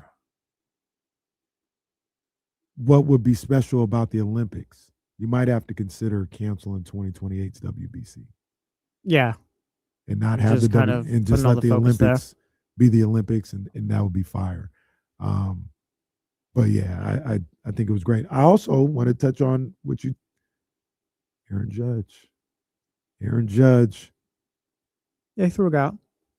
I'm not gonna go there. I want to go there, but I'm not gonna go there. Look, I don't want to fight. We're gonna get to the Kings and draft. Stop. Yeah, okay, then don't. Because he's not. So let me ask you a question. Let me ask you a question. I already got a headache. Go ahead. Let me ask you a question. I already got a headache. Go ahead. Just a simple question. Mm-hmm. Who would you rather have on your team? King Griffey Jr. or Roger Clemens? At their peak? Yeah. I'm gonna be honest. I love pitching. I'll go Roger Clemens. Okay. I'd go pitching first. If I'm building my team, you're only gonna score 2 runs against me. I'll be able to put up 4. It's a preference. I'll go with Roger the Clemens. Position player. And I think that we finally got to the crux of what we've been talking about for 4 years. Potentially, they might have hit a breakthrough. The fact that Aaron Judge is out there every single day and can affect winning. You talk about affecting winning and winning baseball. He affects winning every single day, offensively and defensively. Holds more weight for me. Otani, what he does as a pitcher, obviously as a hitter as well, but as a pitcher every 5 days is unbelievable. Paul Skeens, what he does as a pitcher every 5 days is unbelievable. And I've seen it as a San Francisco Giants fan, what pitching can do when it comes to playoff baseball and winning games and winning championships and all this other stuff. But the best player in the sport for me is always going to be a two-way guy. It's always going to be. I hear you. I hear you. Just real quick. When did Judge ever go 3 homers and 10 Ks in a game? He didn't do that. Yeah. No, he didn't do that. The jump he didn't do that. with Kyle Madsen and Jesse Tapia. Casey in for Kyle Madsen. We just got done talking WBC. It's Venezuela versus Italy today. Italy is just, I don't know. They're dominant. Oh, I don't know what it is, but shout out to the Italians. Venezuela, shout out Miguel Cabrera, that manager right there. It's kind of cool seeing Albert Pujols manage DR. Yeah, Miguel Cabrera managed Venezuela, kind of the guys I grew up watching, you as well. But Venezuela upset over Japan. Oh, big time upset. I think Japan over Japan was double-digit win streak, I think, in the WBC. Man, I'd have to look back at that stat, but yeah, they had won on a little streak. So shout out to Venezuela. Winner of that game today plays U.S. tomorrow. What game you want to see? Venezuela versus U.S. I think so too. Yeah. No shade to Italy, who's been just lights out. They've been great. But I think for drama, for atmosphere in Miami, and I can't even say for the game because I think Italy would be a fantastic game as well against the USA. But for the setting, for the stage, I think USA versus Venezuela would be the game I want to see. WBC's been perfect. I mean, we've been tapped in all tournament long. It doesn't matter what game. It doesn't be USA versus DR. Every game has been on. Yeah, it's delivered. So, shout out to those athletes. Shout out to baseball. I'm gonna miss you after this year. Yeah, all right, people. I was texting one of my buddies like, "Yeah, I'm gonna get back into baseball this year. I think." Bro, he was a casual and was like, "Buddy, yeah, hurry up. Just wait. Yeah. Matter of fact, just wait. Yeah, just wait. Just load up and get ready for about 2 years. Yeah, because it's gonna be gone in a second. They're getting me hyped too because they're running promotions for opening night. Yankees. Oh, I got MLB TV Saturday back. I'm already checking the radio feeds and stuff like that. And they got me. They baseball is cooking right now. I can't believe they're gonna do this. But it's cooking right now. I'm surprised in the chat how many people said they would take Roger Clemens over King Griffey Jr. in their primes. I think that's insane. I don't know if it's not insane. It's not insane. In their primes, Roger Clemens. Like what did the Red Sox ever do in Roger Clemens' prime? That's not his fault. It was always the story. No, but it's not Paul Skeens' fault either. He's unbelievable. The Pirates have no shot. Well, hold on, no chance. The Mariners. Hold on. Ken Griffey won 101 games, and what did that amount to? With the that wasn't even in his prime. I don't even think he was on that team actually. He actually was in Cincinnati by that time. But in 95, 97, now granted, they had Randy Johnson there as well. He was the premier pitcher in the game as well. But they made playoff runs. The Pirates, are they sniffing the wild card? Well, the Red Sox were going to the playoffs. It's just the story's told that the Red Sox never made those other moves to get them over. You had Roger Clemens, but never did anything else to get you over the top. And real quick, I got the numbers. MVP, Roger Clemens, 2-time Triple Crown for pitcher, 2-time World Series winner. Yes. What year? Like 86 or 88 or something like that? Let's see. He went crazy, I think, in 88, 89, something like that. Yeah, come on, Baseball Reference. Work with me here. MVP, his third season in 86. 86, excuse me. Yes. Okay. He went crazy in 88 and 89. He's got a lot of – he led the league in ERA 1, 2, 3, 4, 5, 6, like about 7 times. Roger was dominant. Oh, he was absolutely – 7 times Cy Young. That's why I said Roger Clemens, because he was the premier pitcher in the game. But I don't think it's insane. Or maybe is it insane that all those people were taking – like yeah, Griffey's got the MVP, 7-time Silver Slugger, 10-time Gold Glove, 13. It's about the same accolades. It's just depending, I guess, who you think was a better player at their position. Once again, I would like Junior Bonds, even pre steroid. I would never take Roger Clemens. But this is where we got. I would never take the best pitcher over the best player in the game. See, I would because how many times? Like you talked about it, like Barry Bonds wasn't great in the postseason, but up until a certain year. He could get you. The Red Sox couldn't even get to the. I think they were in the playoffs in '88 because they lost to the A's. I think Buckner was 86. Yeah, Buckner was 86. Could have won a World Series if not for him. 88. Shout out, Bill. 88. I think they lost to the A's. Maybe it was 90. They lost to the A's. When Roger got thrown out of Game 3 of his start for arguing with the ump. It was like one of those 3 years with the A's. But other than that, the Red Sox weren't doing anything. The Pirates were on the doorstep of the World Series with Barry Bonds. Well, the Giants were on the door. The Giants won 103 games with Barry Bonds. Roger's prime was extended. I mean, I get steroids, Roger, too, right? If I get steroids, Bonds, that's fine. Yeah, you can have them. Well, but yeah, I think for me, I take a pitcher. I take Roger just because I think a pitcher ace is more of a sure thing in the playoffs than a hitter. Like a hitter will show up, David Ortiz, guys like that. But again, Bonds wasn't great up until a certain year and things like that. I think a pitcher's usually going to turn out for you more times than not. Once you get to the postseason, I'm a firm believer that pitching wins the championships. Mm. Great pitching always beats great hitting, but to get to the playoffs, you need the guy. No, I hear you. Tim Lincecum in his back-to-back Cy Young years, I don't think the Giants were above 500. Yeah. Like they were, and that was one of the best 2-year stretches I've ever seen from a Giants pitcher. And that didn't amount to nothing. Yeah, but I think insane was a little harsh for us who took Roger Clemens. It was a little harsh. No, not the people who took Roger Clemens, but the amount of people who, I don't think nobody took Ken Griffey Jr. No, it was a lot of Roger Clemens, yeah. But, yeah. I mean, like I said, like you said as well, enjoy this season. Maybe go to your local baseball park and go to the A's game. Go to the A's game. I was gonna say go on the field and pick up some dirt, but you might be tackled. Don't do that. Maybe save a hot dog. Did you throw it in the freezer and save it for 2028? I was doing some math. We'll be able to go with the office.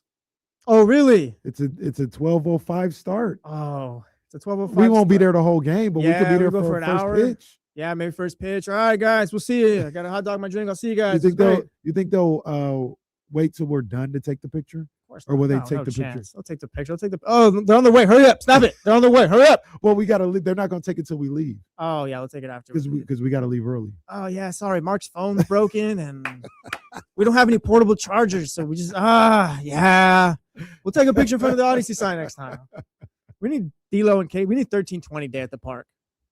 Yeah. Yeah, we need a 1320 day at the park. Happen. But I'm excited for the games this season. I've already been checking which ones I'm gonna go to and things like that. This is like Sacramento, living here for the last 10 years. It's been the Kings. Your home. Yeah, my home. Thanks for that.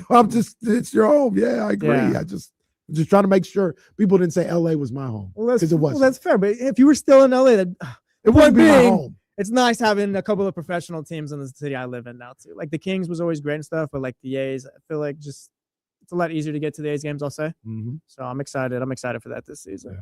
Shout out to the Republic, another professional team. Right, shout out to the Republic. 0-0 over the weekend. There you go. I'm proud of you picking up your soccer stuff. Come on, man.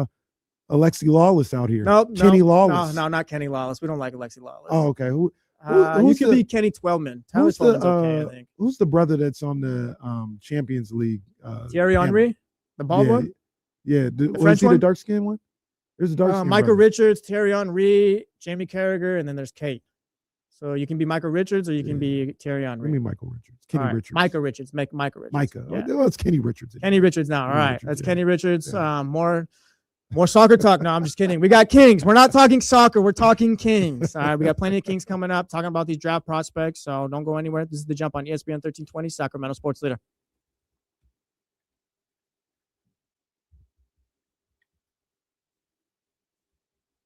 All right. We're good. Oh, yeah. Our guy didn't know, but we got it. Alexi sucks. Yeah. Yeah, we got him out.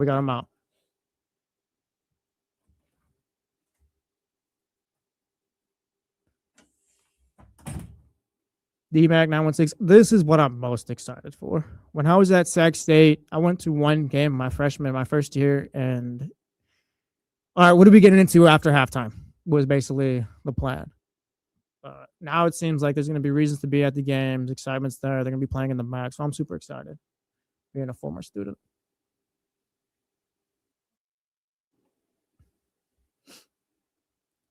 So at Michigan.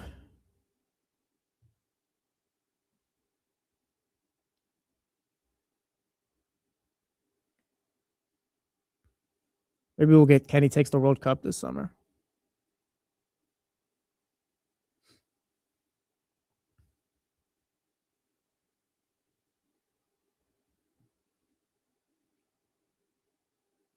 Yeah, shout out to everyone who's gotten in here late. Appreciate you guys getting here this morning. Hit the thumbs up if not, if you haven't already.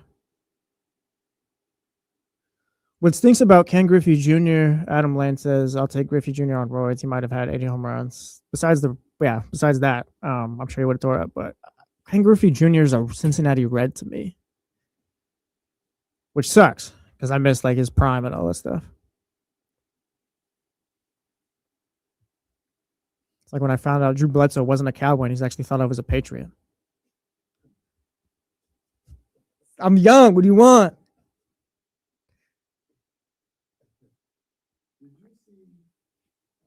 There you go. Did you see that clip of John Wall saying where all those guys went to college? I did not. I saw him getting all the praise and everyone hyping him up. I didn't see that. As somebody who watches a ton of college basketball, I didn't know the majority of those. And John Wall was on. That was impressive. Someone tweeted that he's trying to not trying to get a job now, but trying to eventually become a GM, I think. That's interesting. I don't remember who tweeted it out, but it was some reporter. Yeah, that was crazy when I think he went 16-20, and it was like once he said like where they went to, I was like, oh yeah, I kind of remember that. But if you would have just asked me, I wouldn't have remembered where these guys went to college. That was very impressive. Yeah. Soren, Michael Jordan, the Washington Wizard. Yes, the Washington Wizard. LeBron's on the three. LeBron is on the 3 seed right now. What are you talking about? The Washington Wizard. LeBron is on the 3 seed right now. Jordan. Luka's leading the 3 seed right now. Luka, hey, I know you guys saw that on Saturday. There you go. That was Luka. That was a fantastic shot. It was. That was a fantastic shot. Championship level shot. Okay, let's relax. Championship level. Let's relax. We don't have to jump out the window, Kaylani. I saw that tweet. Well, yeah, actually, I got to bring that one up. People just got to settle. Save it for the segment. Save it for the segment. I don't understand this first vote. Like, what? Just let's get it all done. Let's get it done. We can talk about that too real quick.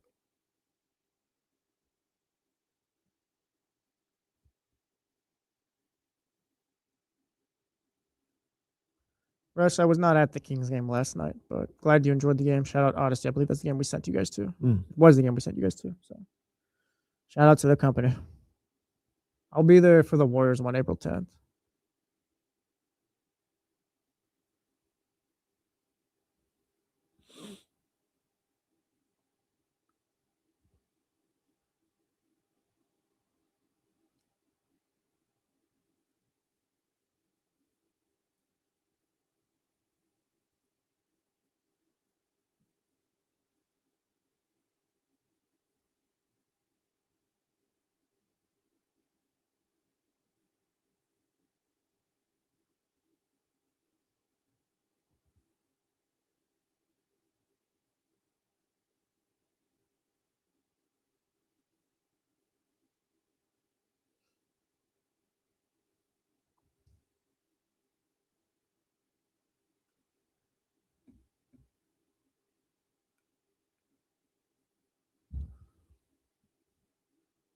Sacramento Ash. I didn't see that.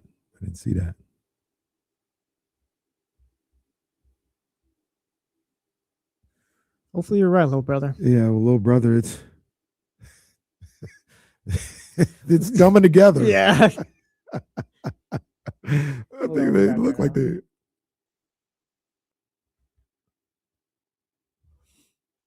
Welcome back to The Jump with Kyle Madsen and Jesse Tapia. Yes, it is. Appreciate you guys for being in here. Shout out to anyone listening on the radio. They're HD2 Radio 98.5, TuneIn app, Odyssey app, Twitch, watching on Twitch or YouTube. Shout out to you if you've called in 916-909-1320. Shout out to you if you've texted us 916-909-1320. Mojo's local tapping kitchen studio text line.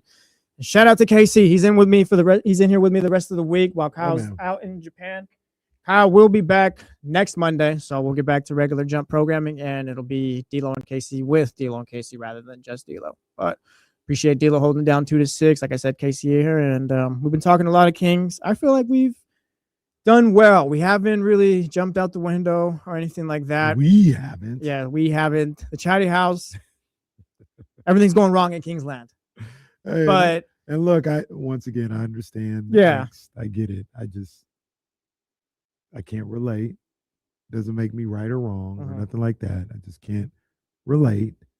And I just hope others don't stress yourself out over things. Yeah, it's all. That I'm not going to tell you it's all good, but that you can't necessarily control. And then also, if you think the Kings are as inept as you think they are, remember, it doesn't matter where they pick.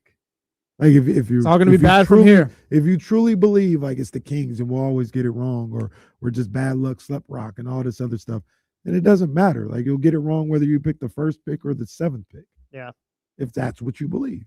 And we're going to finish up with a bunch of Kings right now. And just real quick note, looks like we're going to get a Seattle and Las Vegas expansion team at one point. That's what it looks like. I don't know why we have to wait, but Shams got to do things the right way. Shams reported that the board of governors, the NBA board of governors, will meet. I think that'll be next week, March 24th, 25th. Yeah, to explore adding expansion teams. I'll read off the tweet real quick. I got you. The NBA will hold a vote at the board of governors meeting March 24th to 25th to explore adding expansion teams exclusively in Las Vegas and Seattle, with the two franchises targeted for the 28-29 season. Sources tell ESPN there is momentum for stakeholders to improve surveying what industry executives project will be bids in 7 to 10 billion range for each team. Ooh. So yeah, they're gonna vote on explore adding a team, I guess. 20 billion total potentially for the NBA and expansion. Must be nice. That would be that's a no-brainer. Yeah. I know there was a lot of thought about, I read things, heard things about like, well, why would they want to approve that? Because that's just two more teams they got to split the pie with and everything. Look, man, if you can get 20 billion out of this, yeah, well, I'll figure out how we got to do the revenue sharing on the back end. Yeah, let me get that guaranteed. It's easy. Yeah, let me get that guaranteed.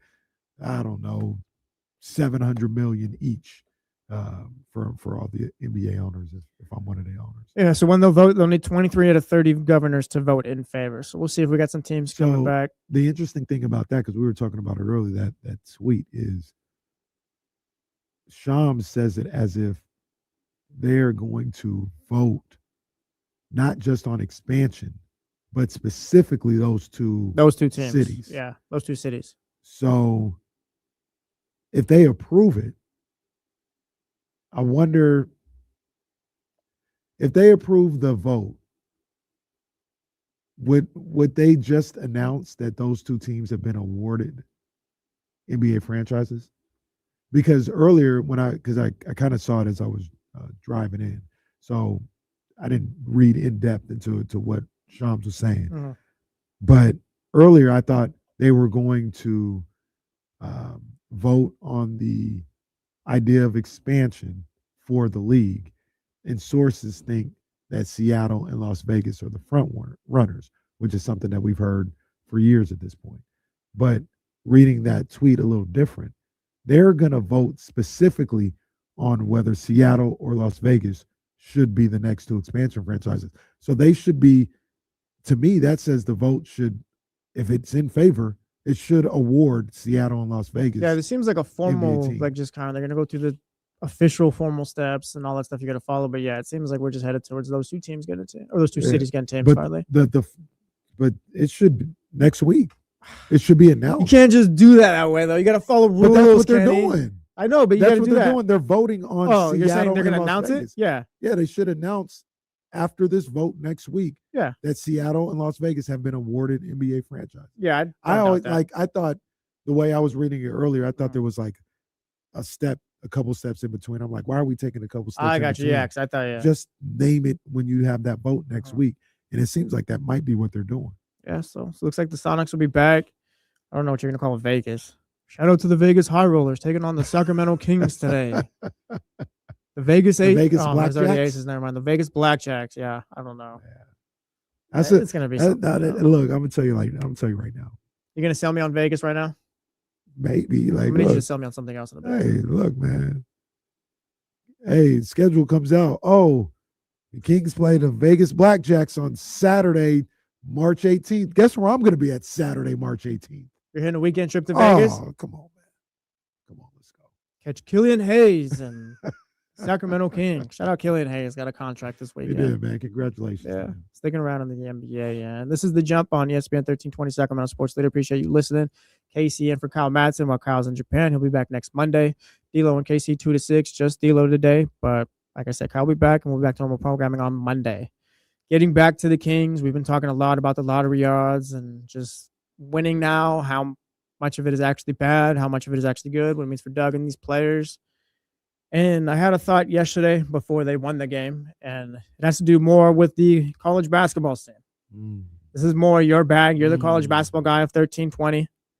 Dick Vitale, I'm sure, will be joining us at NCAA tournament. The brackets are out. Bracket busters all around. We got some Rolls Roycers. We got some PTPers. The tournament's going to be one of the greatest we've seen in recent memory. We got AJ DeBonsta. We've got Cam Boozer. We've got Caleb Wilson, even though he's out for the season. We got Darius Acuff. We got Darren Peterson. We've got PT Beers all around. We've got diaper dandies, baby. This is going to be an extravaganza. And that's Dick Vitale. He will be on ESPN 1320 multiple times. Not actual Dick Vitale. I don't know if we get sued for stuff like that, promoting that. But yes, Kenny's Dick Vitale will be here. I need you, and we'll just get all this in here at one point, but I need you to tell me why Darius Acuff Jr. is not the guy. Oh, I forgot another one. He's awesome with a capital A, baby.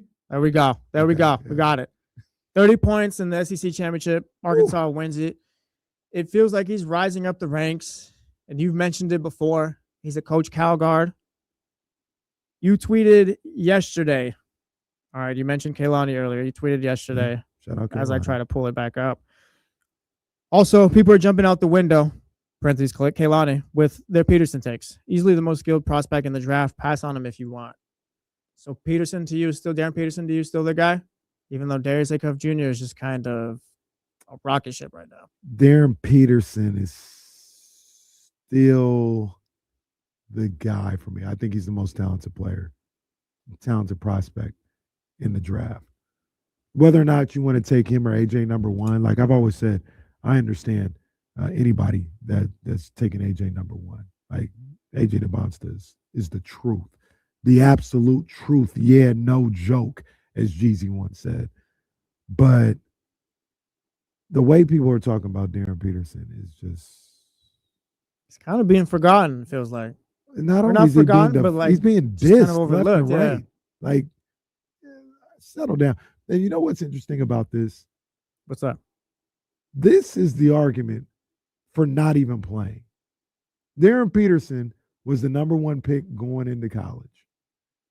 He should have just not played. I read part of a story where he was experiencing like full body cramps going into his first college game. Yeah, he talked about what he was going through. Mm-hmm. Never experienced that before, I believe. Yeah, and he got hospitalized.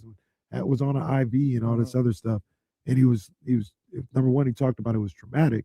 Number two, felt like he was either mentally scared of that or physically still trying to overcome that for much of the season. People dissed him for that. I was reading the comments like, oh, so you're saying he's soft. Just drink a Gatorade, Darren. It's fine. Saying he's soft. Yeah. Oh, a preseason workout, and this guy can't even handle that. How's he going to handle the NBA? What? What? I think people just didn't like Darren Peterson, and they were looking for reasons to continue to knock him, and they were there. But he is unbelievably talented. And if the Kings, as much as I like Darius Acuff, that's my boy. If the Kings act the number 2 pick,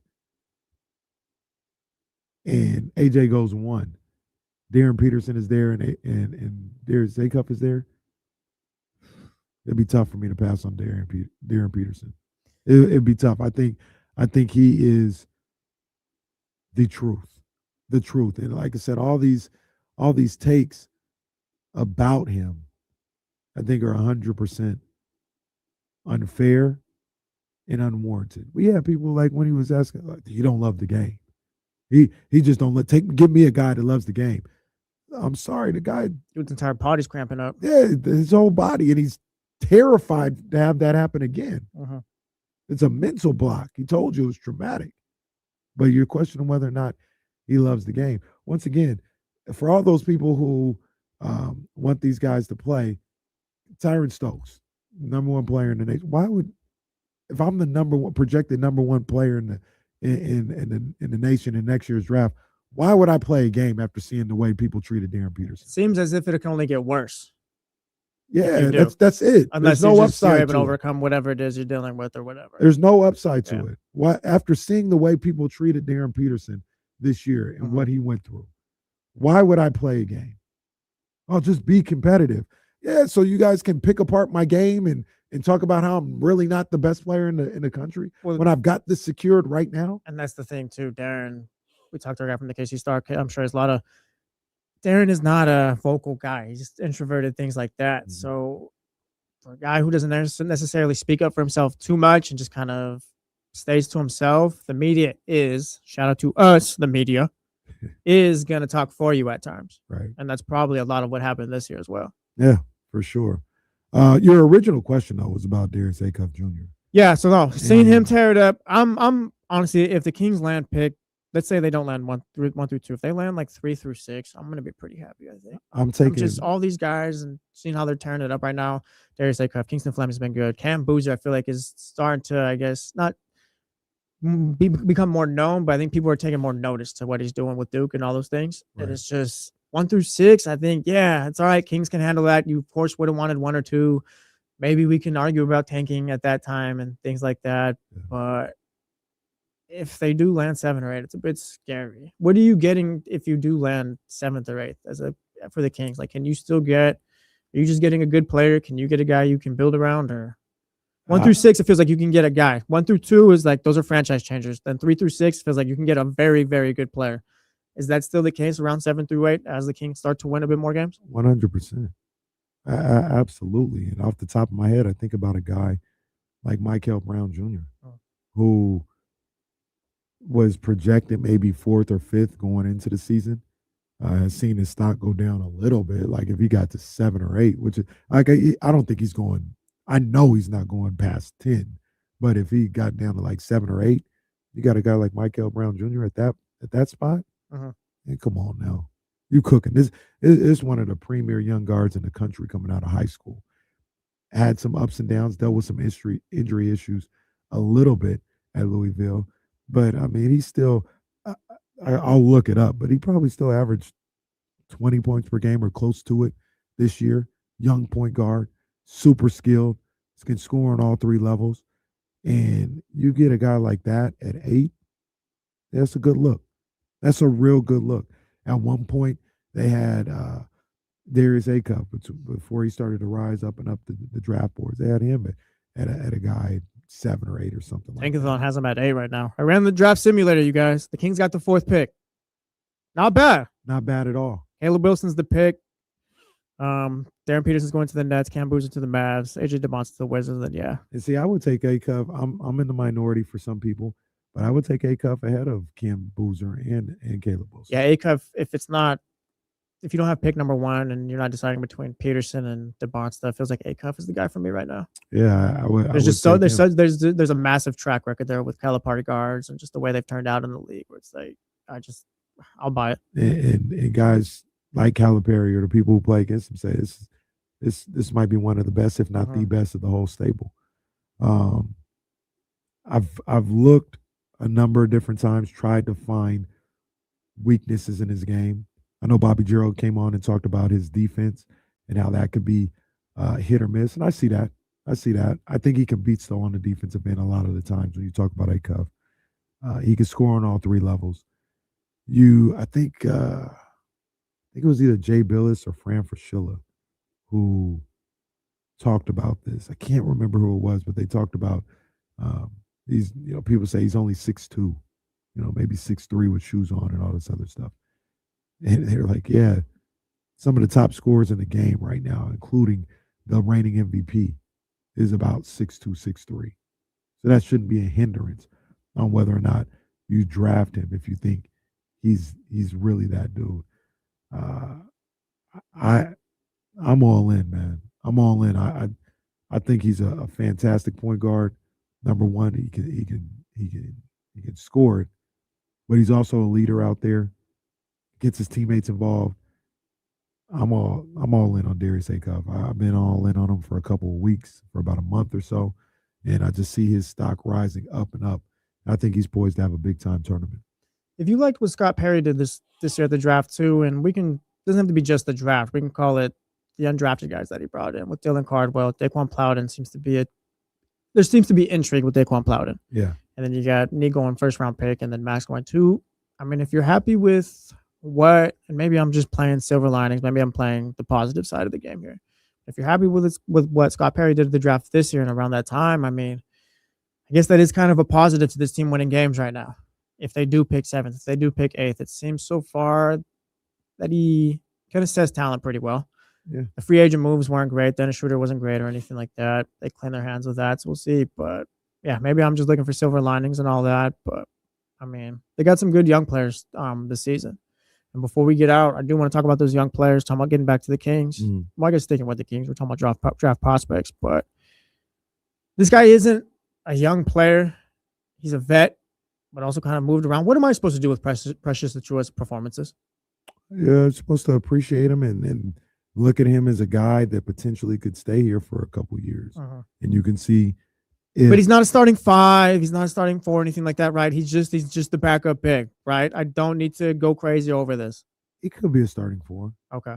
I think he could be a starting 4 in this league. I know in the past he's been a bench big for like the Knicks and, for good teams. And maybe the thought process, because this is what I'm always thinking about.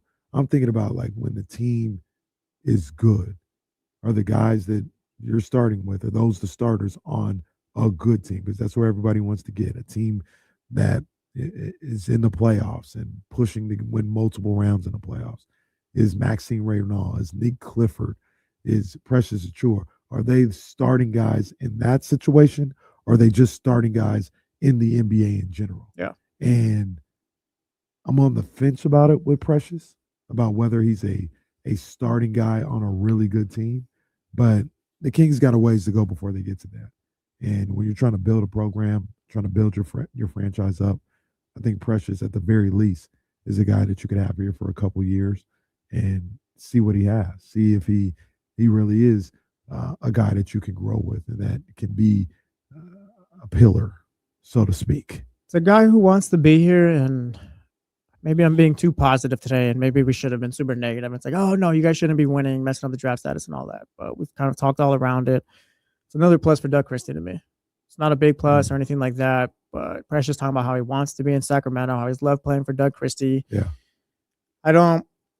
Who knows what it looked like early on in the season, but I do think that Doug Christie, and this is a low bar, I'll admit, it's a very low bar, but I do think Doug Christie has, like, these guys bought into what he's talking about right now. Maybe they're not necessarily playing the exact way, but I think there's some buy-in compared to what we've seen earlier this season. Again, a low bar, but plus for Doug, I think. One of the things that's happened with this team in general, whether you see post-game clips, if you're around the team, if you can just observe them at the games and watching it on telecasts, they seem to be on the same page. Like, they seem to like each other, like playing together out there on the court, playing under Doug.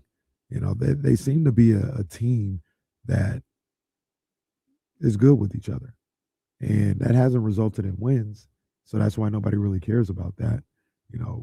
I do, but you gotta win. And so people aren't really it's great that they get together outside of the team in the locker room and they play well together, or they are on the same page. It doesn't matter if they're not winning.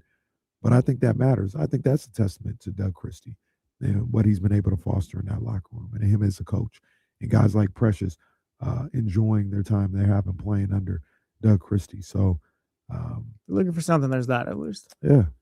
Yeah. Shout out to Doug Christie. Shout out to the Kings. Winners of 4 of their last 5. I guess if you hate that, not shout out to the Kings because you want those lottery odds. But good news for everybody that wants those lottery odds. It'll be 4 out of the last 6 after tomorrow. Yeah. Who they got tomorrow? Oh, they got the Spurs. They got the Spurs. Yeah, they got the Spurs. Yeah, no, they'll lose tomorrow, so no doubt. We thought they were losing against the Clippers, but point being, we got plenty more Kings talk coming up this week. Casey in for Kyle Madsen while Kyle's out in Japan. Kyle's gonna be back Monday. The Kings talk doesn't stop today though. Listen to D'Lo and KC 2 to 6. Just D'Lo. James Ham will be there though. We got Rich Eisen 9 to 12. You got some? Real quick, I just want to remind everybody, we will be having the D'Lo and KC bracket challenge. Oh, it's again. back. It is back. You should have the automatic invite. If you don't have it, let me know. We'll get the invite to you. Anybody that wants to join it for the first time, let me know. I'm gonna send out the link on Twitter so people can join and they can lose to me in the bracket challenge again this year. Make sure you're looking out for that link. This is The Jump on ESPN 1320, Sacramento Sports Leader. We'll see y'all tomorrow. Holla. All right, we're good. Good shift, everybody. Yeah, man. Yeah, still hasn't called me back, but we're trying. For the love of God, call him back. Yeah, please, Rich. It's kind of embarrassing at this point. Appreciate you guys being so active in here. Thumbs up on the way out. Make sure you tapped into D'Lo later on, and we will see you guys later on.